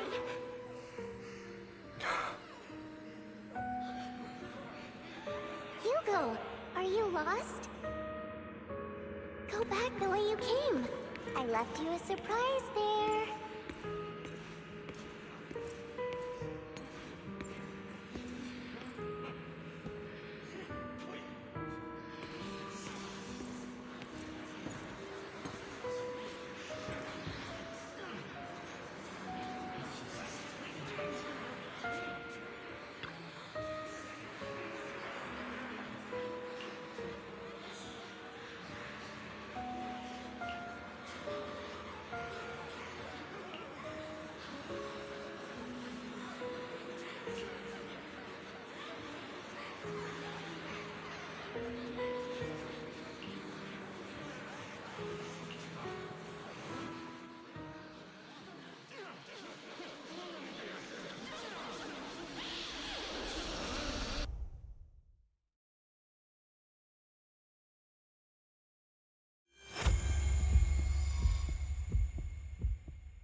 I told you that you would eventually return. We meet again, my friend. I told you, I am you. The side of you that you've always tried to deny existed. Of course. I know. This time it's about Serena. Right? Yes, your half-sister. And the only child in the Ravenlock family who was kind to you. Unfortunately, it was her kindness that led to her untimely death. It was my fault. I don't like the way you blame yourself. Because that means I'm to blame as well. And I don't think I did anything wrong. Your mother sold you to the Ravenlocks.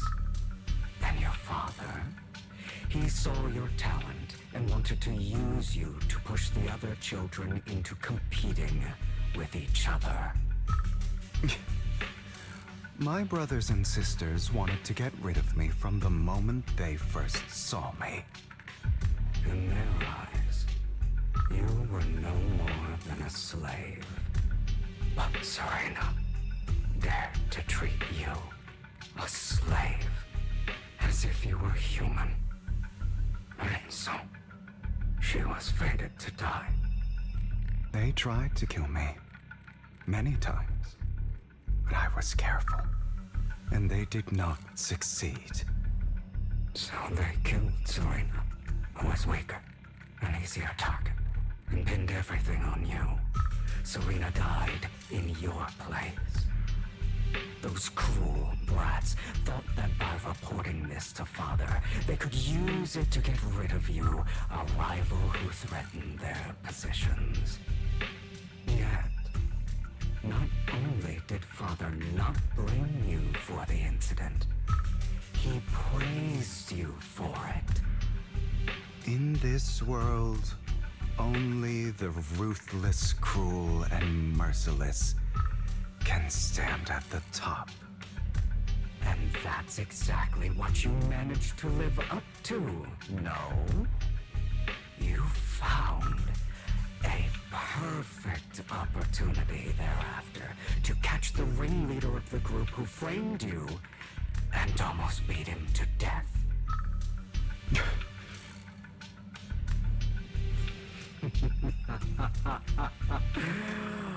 Oh, you should have seen the expression on your face back then. Oh, crazed and manic with utmost delight. I don't remember that.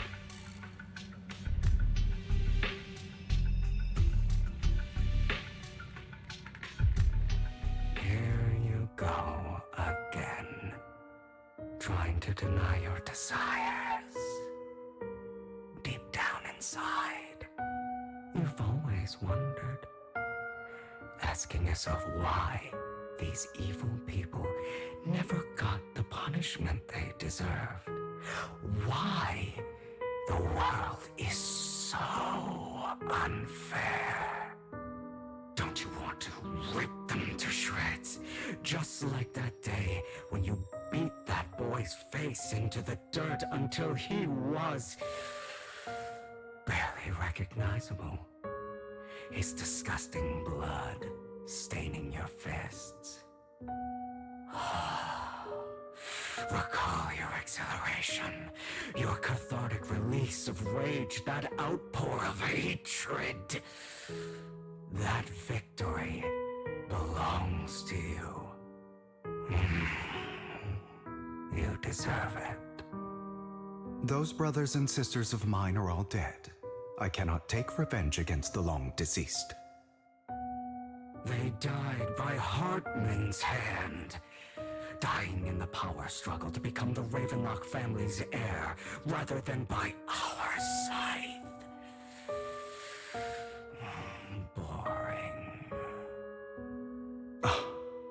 Boring. I find it hilariously ironic.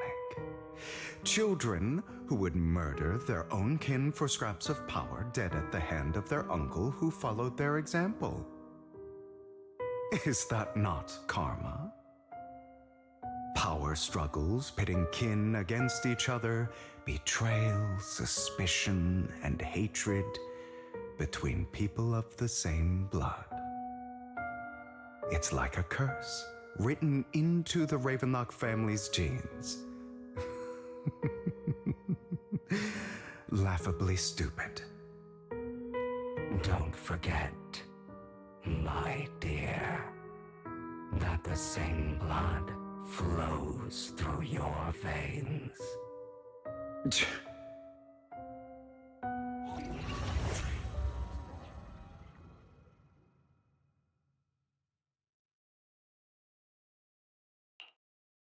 That's right, my dear nephew. No matter how much you deny it, the blood of the Ravenlock family flows through your veins. Survival of the fittest. Only the strongest deserve to live. Only the strongest deserve to rule. This is the path of success that has led the Ravenlock family to victory countless times. A blessing and a curse etched into your flesh and blood. As long as you live, you'll never escape the mark of family. You are destined to one day become someone like me, like your father.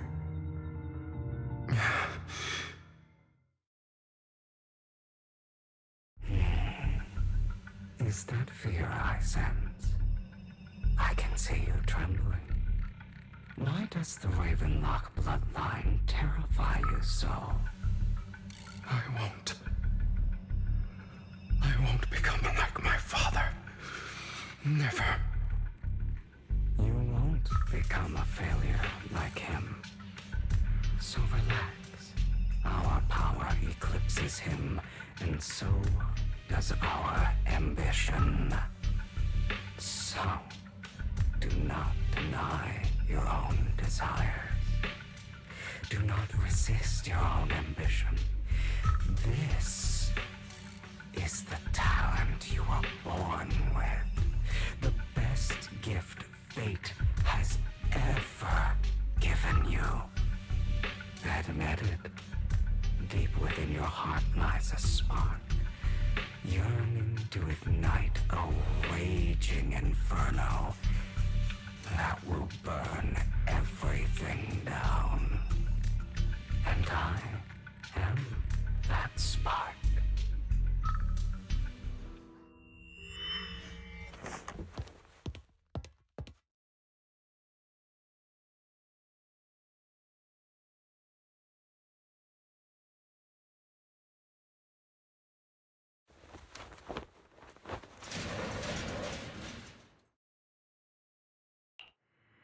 Lygon. Never thought I'd be this genuinely thankful to see you.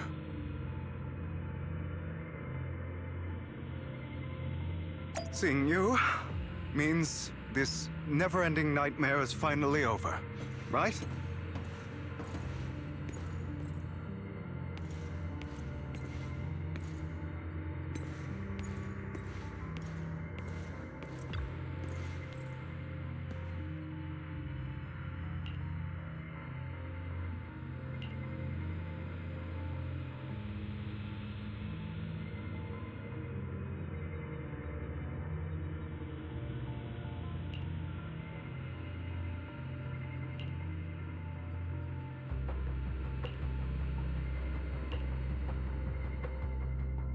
I don't want to hear something like that from you.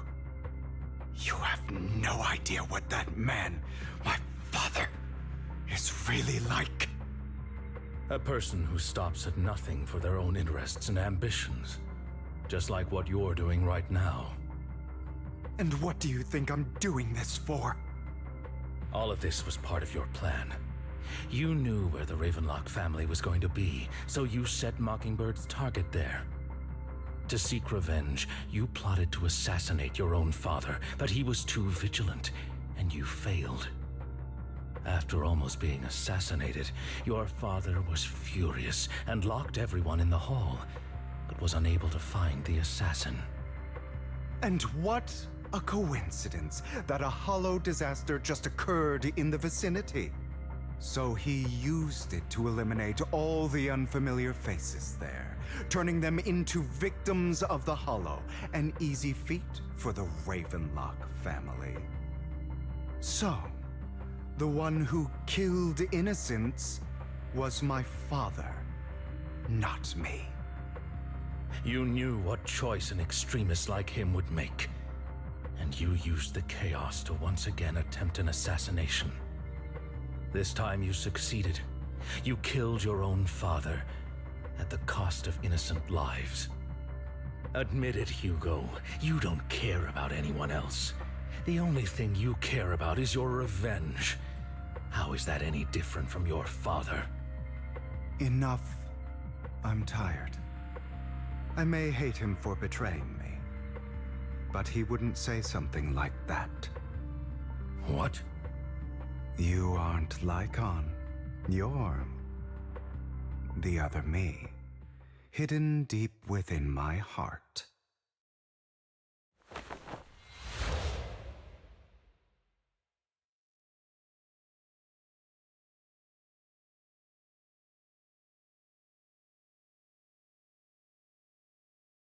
I've been waiting for you, my dear. It seems you've already grown accustomed to this place, even turning the tables on me. Just as you said, you are me, and I am you. There's no such thing as having an advantage over oneself.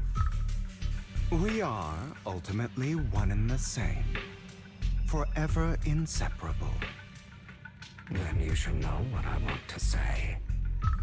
When you and Lycon split, you didn't even try to clear up the misunderstanding, didn't deny or argue against what he said. Because you realized that deep down, he was right about you.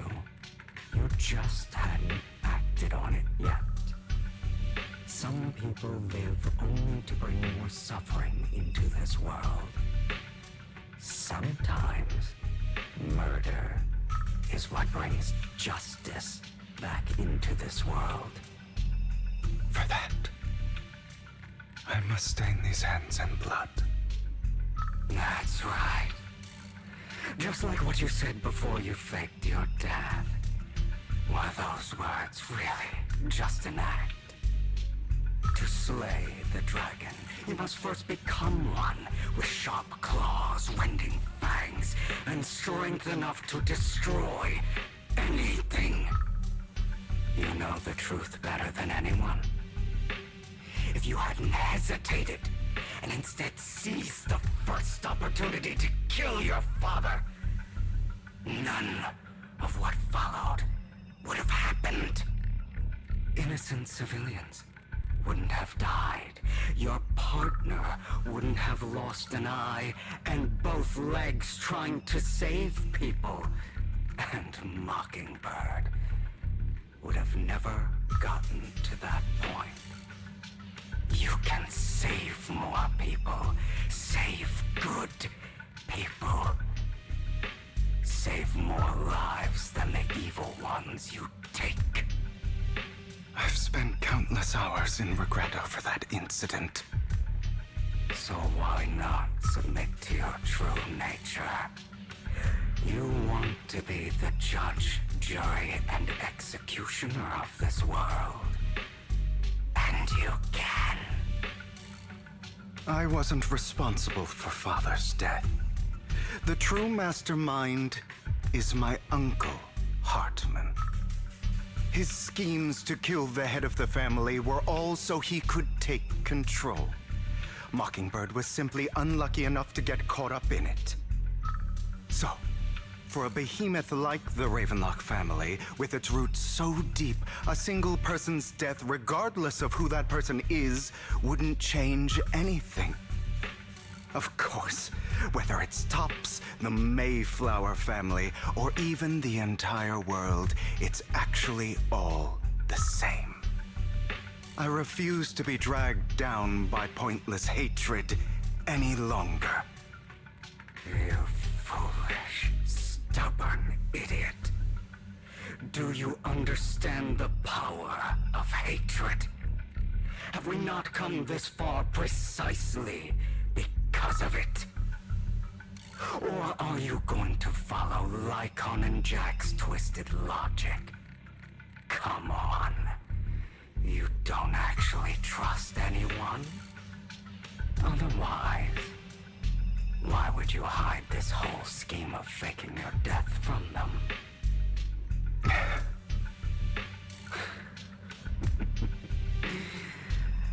You've built an impenetrable wall around your heart, keeping everyone out.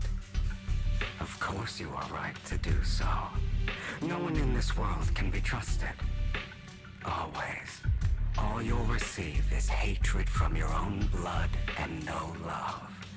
Suspicion from your companions, and betrayal that comes all too easily. But the most ridiculous thing is that you want them to trust you. You stay silent and long for them to notice your suffering. You yearn for your companion's understanding and trust. Idiot. That's why you are incapable of exploiting them for your own ends. You care about their safety even more than your own. But remember, only the weak need companions. And we are children born from hatred. We are different from them. I will never be like them, and I don't need to be. Come. Let me show you what powers we can wield. But you are me, and I'll never lose to myself.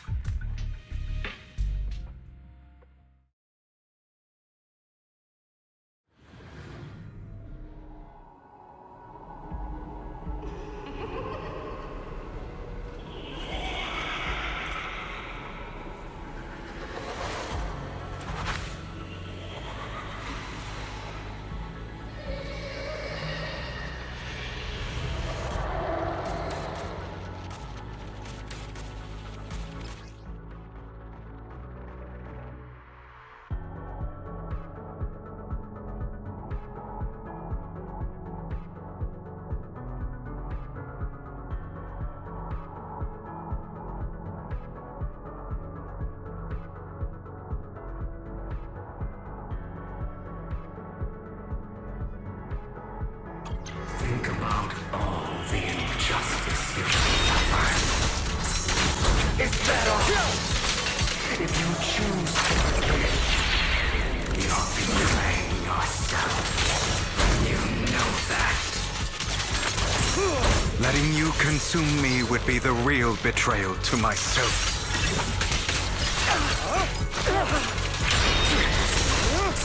Out of my way.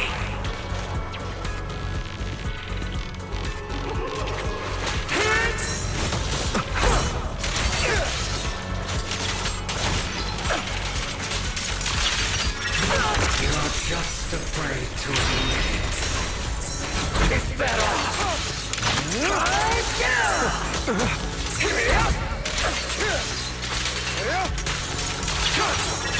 You're too scared to face your true self. and what you truly desire.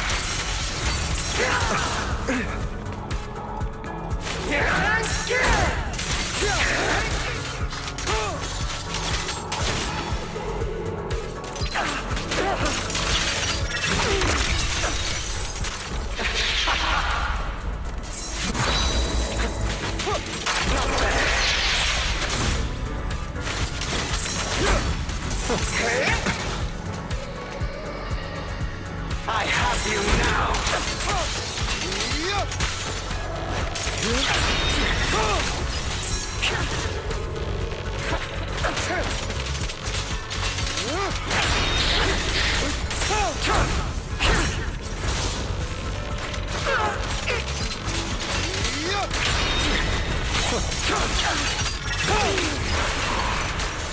Are you trying to kill me?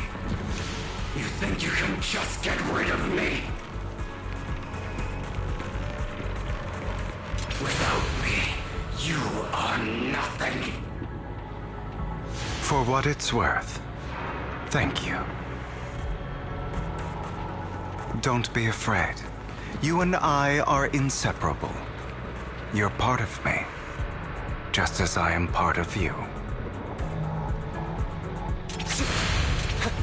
Fancy words won't change anything. No. It's not just platitudes. I finally understand now. Some pain only fades when it's seen, when it's accepted. So I won't fight you anymore. I won't hate myself anymore. Weakness, hatred, malice, strength, forgiveness, justice.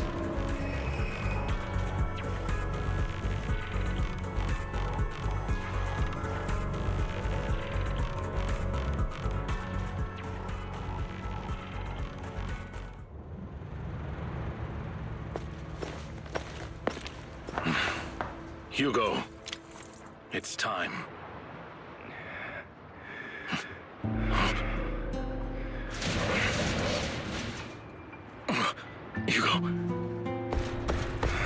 Hugo, you... Did I scare you? I made it through. I won. No praise from me, my dearest partner.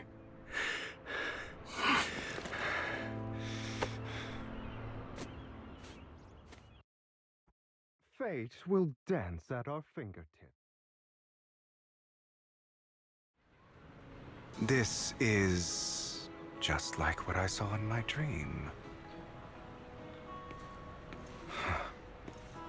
I guess there are still some lingering side effects.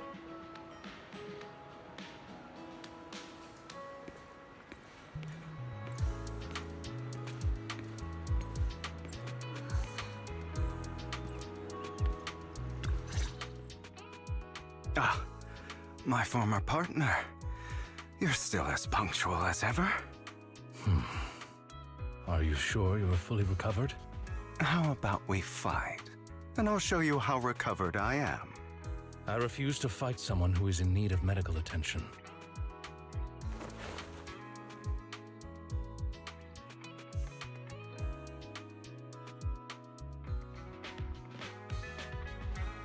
How thoughtful. I'm touched. Or perhaps is this simply part of Victoria Housekeeping's professional care? I'd rather you not starve to death.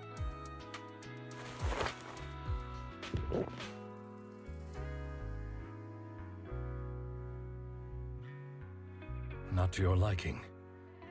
I'm fairly certain this is the same kind as before. No. I've just gone too long without food. It feels a bit uncomfortable. Either way, thank you. Now tell me, what exactly happened in the warehouse? Just going a bit crazy from... you know what? Were you expecting anything else?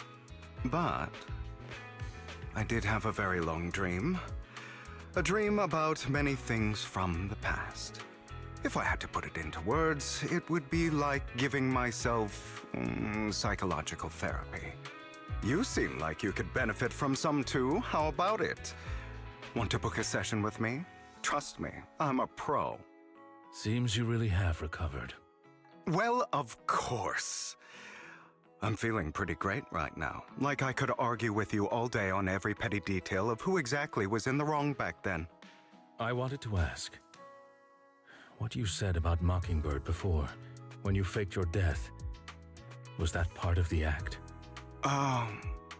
You mean the part about how Mockingbird has never really changed anything or saved anyone. I didn't expect you to still be so hung up on this. Interesting. After all, it was you who chose to betray Mockingbird. To betray me. Just as I said before, I never considered Mockingbird a failure. Perhaps Mockingbird deviated from its origins, but it has its value. You shouldn't reject the things you've done. Or Mockingbird. I have contemplated this before. Yes. Mockingbird has helped some people and has genuinely managed to cause trouble for those who abuse their positions of power for evil. Yet those in high positions still possess immense resources, and the people we helped remain destitute and suffering, willing to become slaves to those in power for scraps.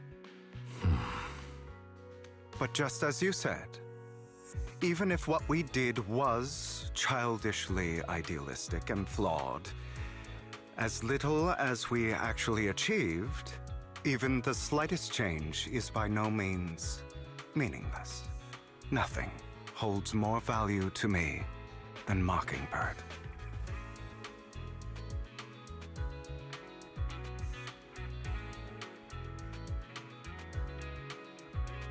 All right, let's catch up later. I still have things to do, and need to wrap up my plan. I thought you would rest up first. As much as I would prefer that.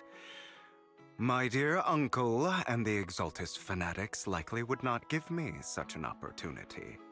If all has gone to plan, the fish will have taken the bait already. And if everything goes very well, I'll soon have solid evidence of the Ravenlock family's crimes. Well then, thank you for your assistance, former partner. Let's part ways here. I'll go with you. Lycon, surely you don't think that because I just recovered, I'm too weak to deal with those useless fools. Hartman's actions will disturb the safety of New Eridu. As I serve the mayor, I should intervene. Very well, whatever. Let's go. And don't slow me down.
I'm sure you've heard about the missing workers from companies under the Ravenlock family, too.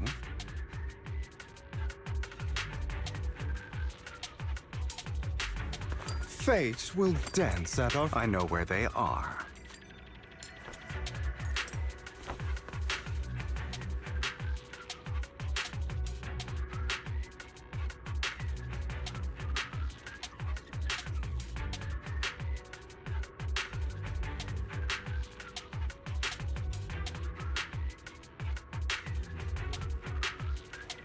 Will you walk in the light?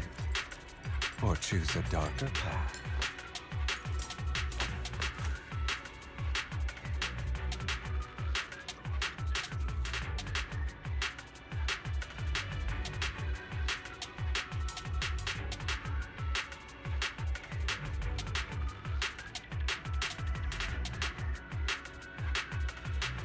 Fate will dance at our fingertips.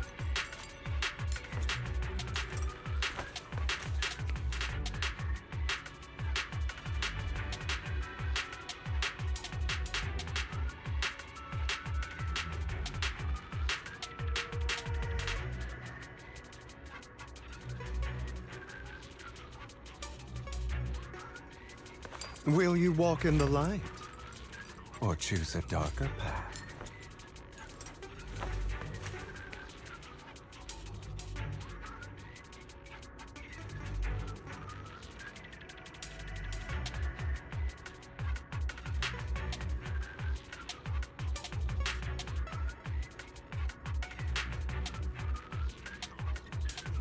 Fate will dance at our fingertips.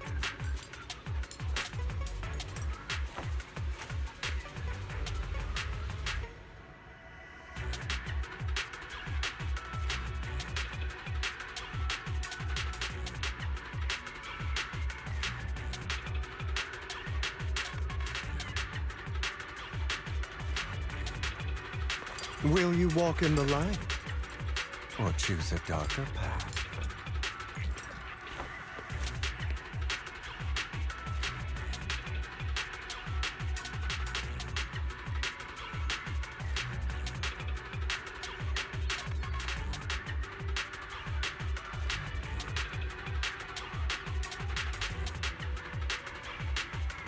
Fate will dance at our fingertips.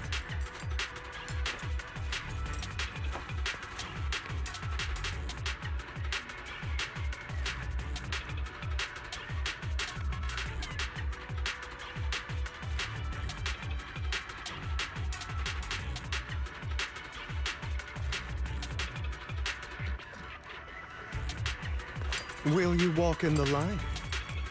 Or choose a darker path?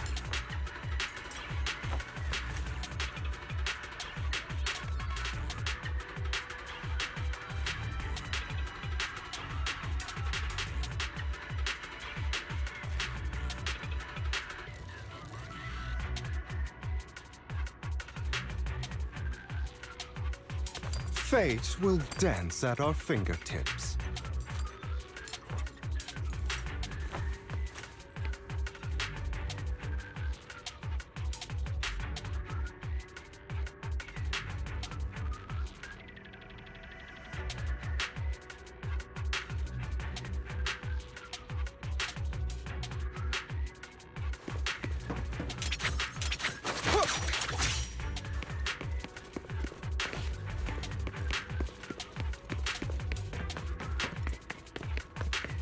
Those are Ravenlock's men.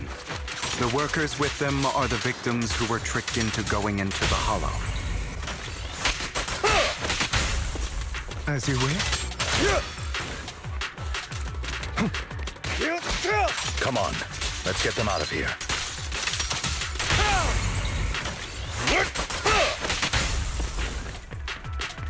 Freeze all evil!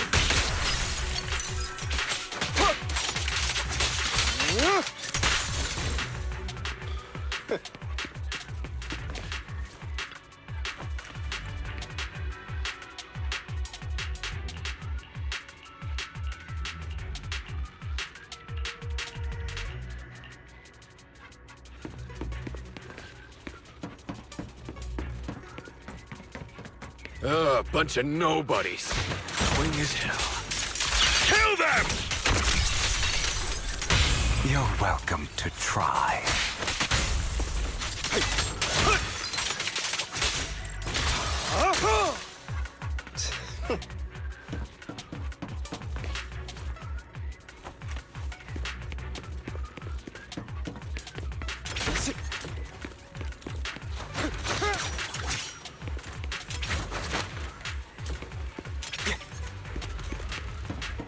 More workers here.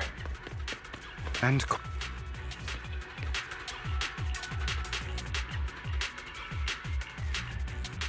Is Hartman behind this, too? Of course. He threw them into the Hollow like offerings for the Exaltists. To him, those workers are just another resource, no different from the ether his company mines in the Hollow.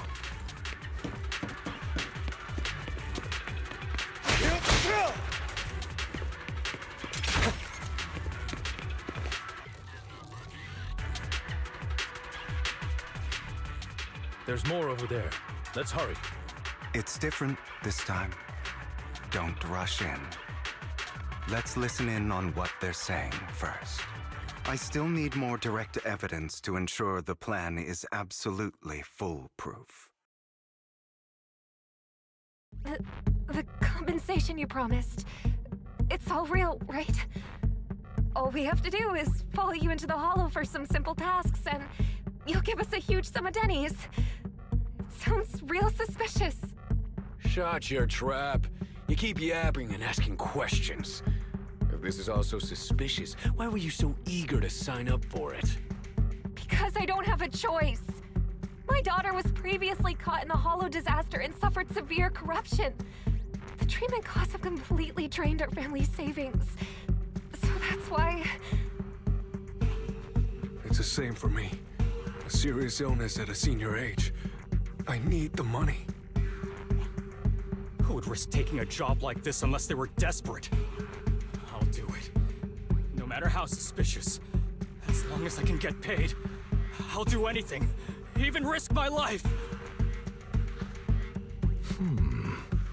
Wait, you people from the Ravenlock family, you're part of a big company in Tops. You wouldn't go back on your word, right? Don't worry, you'll get every denny you were promised. But before we start, you all need to take this medicine first.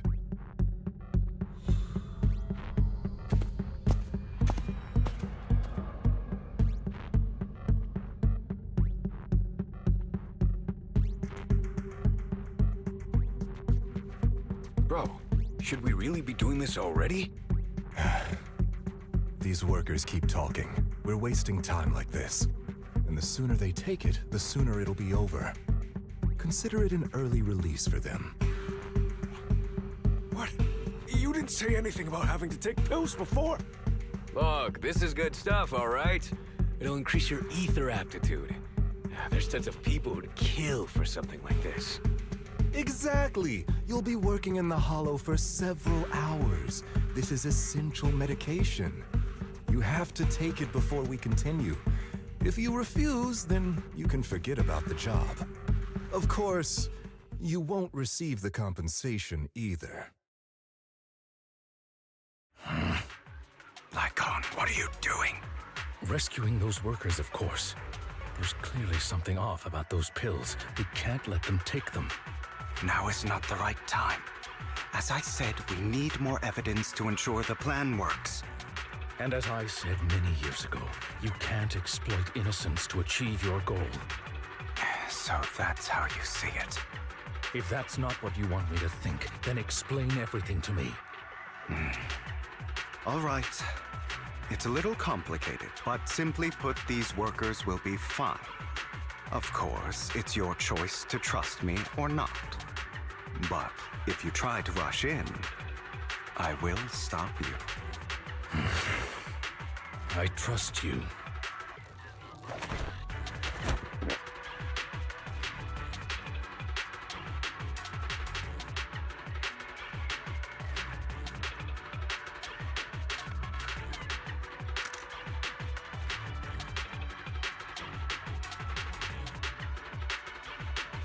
All right. That's the evidence. Now we can go and beat them into the ground as much as you want. Don't forget, you owe me an explanation. Also, don't overdo it and kill them, even if they're the worst of the Ravenlock family. All right, Your Holiness, Saint Lycon. Who the hell are you? Why don't you take a guess? We're the ones here to stop you.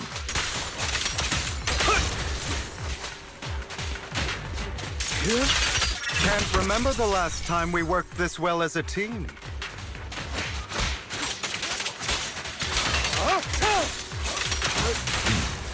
Your legs? How are they feeling? I'm fine. To be honest, I think I prefer the way you used to fight. Let the party begin. You had a lot more aggression.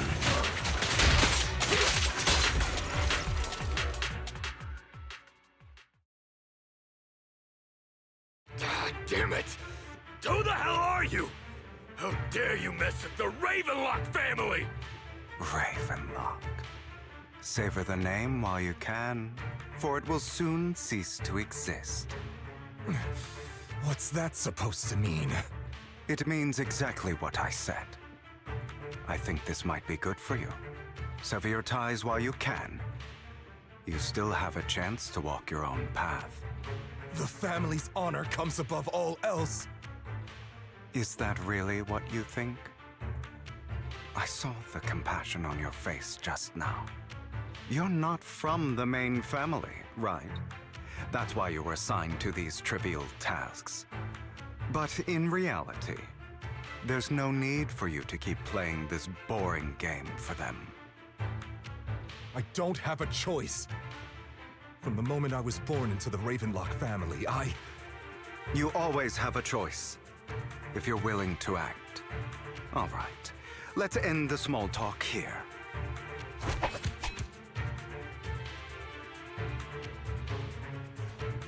Don't worry, Lycon. I didn't hit them too hard, just enough to keep them quiet. How's that? My acting's pretty good, right? As always, a certain someone should take some lessons from you. I'll leave the rest to you then. Okie dokie.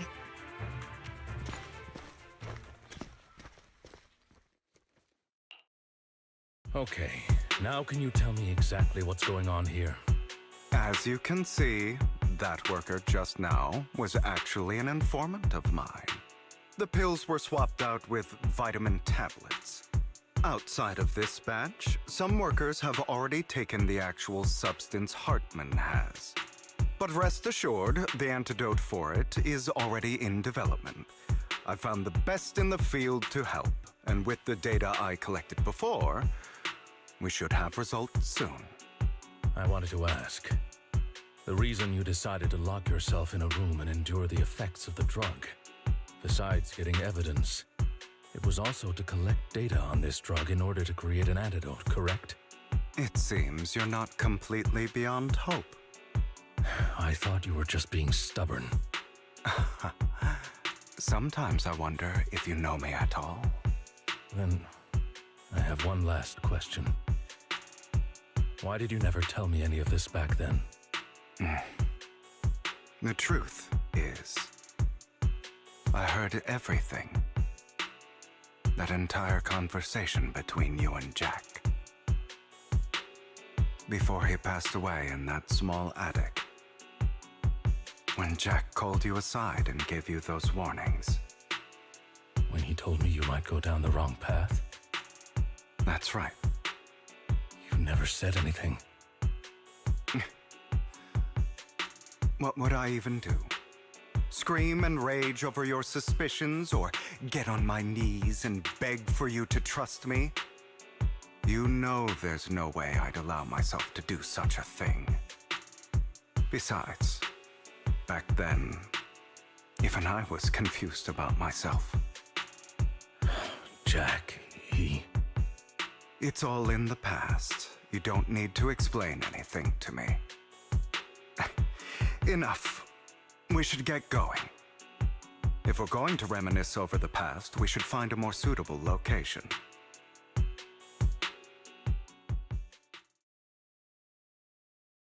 Lycon?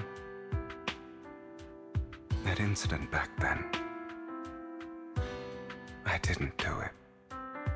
It was a scheme Hartman devised to take over the family. It was Hartman who killed my father, too. I only discovered the truth long after the fact. I did indeed attack my father, and I thought he was dead. But he wasn't. I couldn't kill him. And even before that, if I hadn't hesitated, none of what followed would have happened. Even now, I still think they deserve death. But I no longer care to personally deliver that fate. They're beneath me.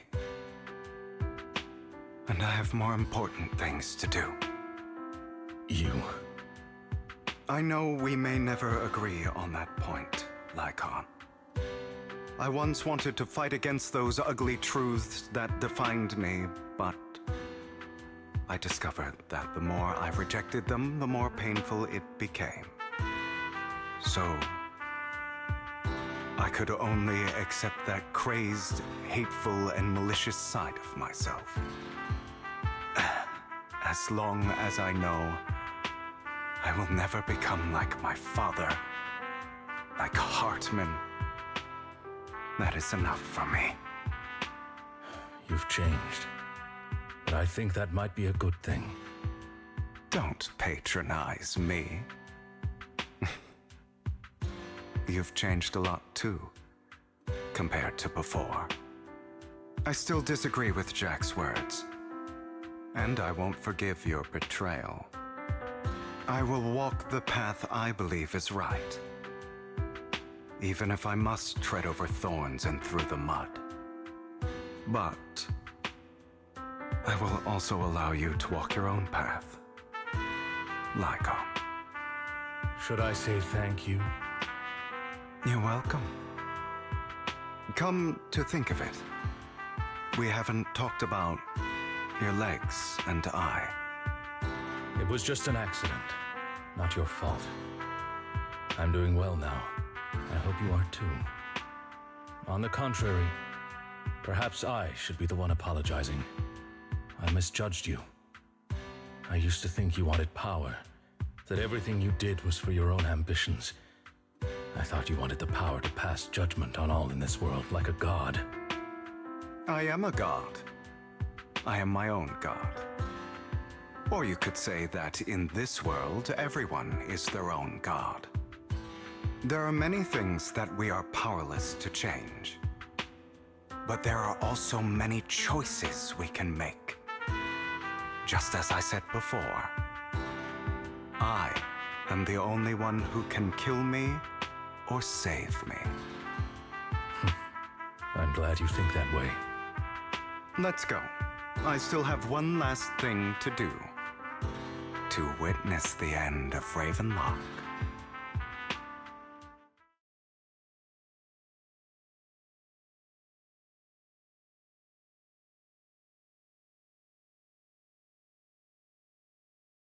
You really think you can take my place if I die?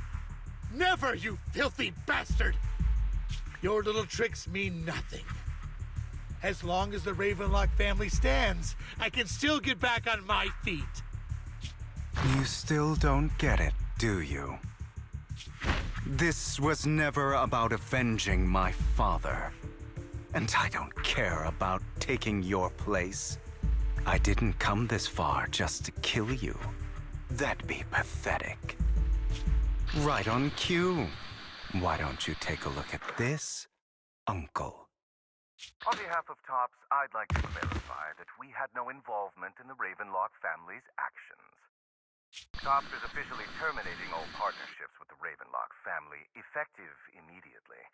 We will have no further affiliation with them. Are you crazy? What the hell do you get out of ruining the Ravenlocks? You want to be a petty thief forever? Thief? Oh, Uncle. Allow me to reintroduce myself. I'm the name people whisper about. The one who robs the rich and gives to the poor. I'm the master con artist who can fool anyone, anytime. I'm the leader of Mockingbird. The one who turns every headline into my own stage. I have friends who'd catch me if I fall, partners who'd shed tears for me, and allies who always have my back. I am Hugo Vlad. You're the one who needs the Ravenlock name. I never did.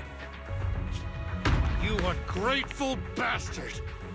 You should have never been born. You flatter me. Same goes for you, Uncle.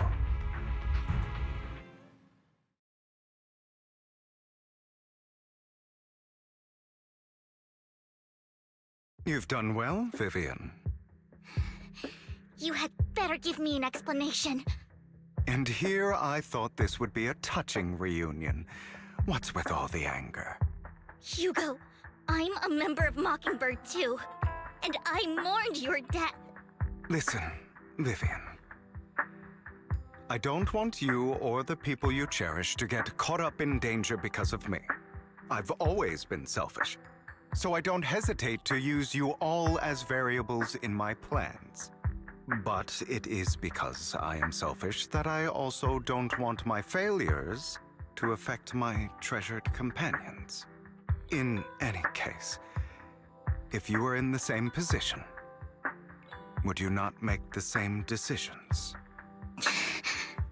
Lycon's taking care of everything outside. We should go.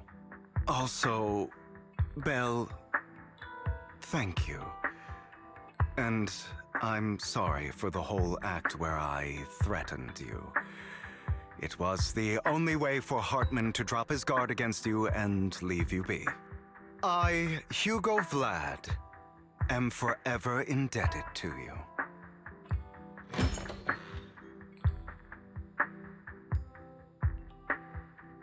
Master Proxy, although it is late, there is some important intel that I must give you now.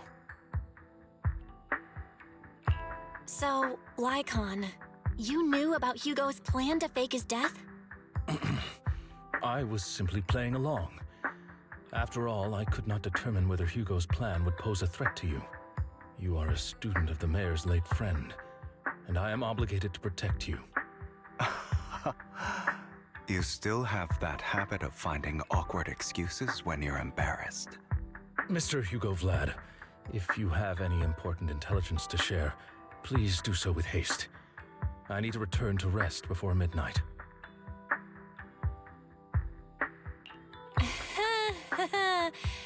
You two sure are close.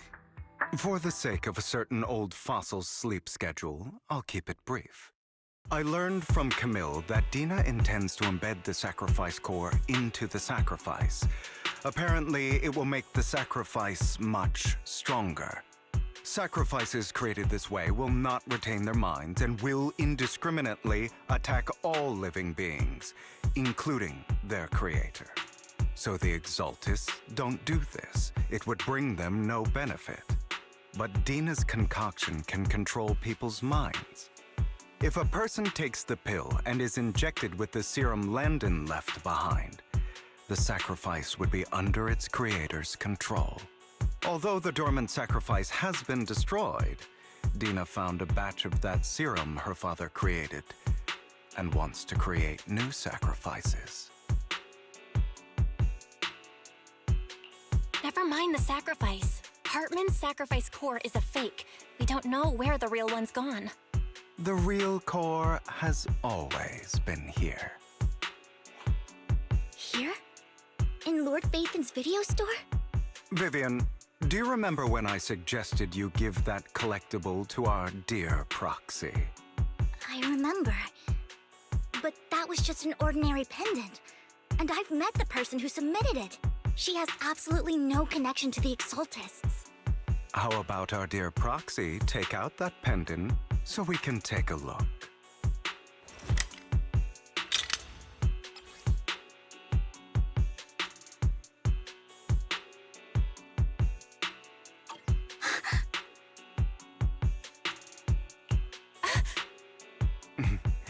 I'll take your surprised expressions as a compliment for my little trick. I will hand over this core to the mayor as agreed. Since he fulfilled his promise to protect Vivian and the manager while I was pretending to be dead, I won't go back on my promises. No wonder the mayor would promote rhetoric favorable to Mockingbird. I can't believe I thought he was actually being sincere.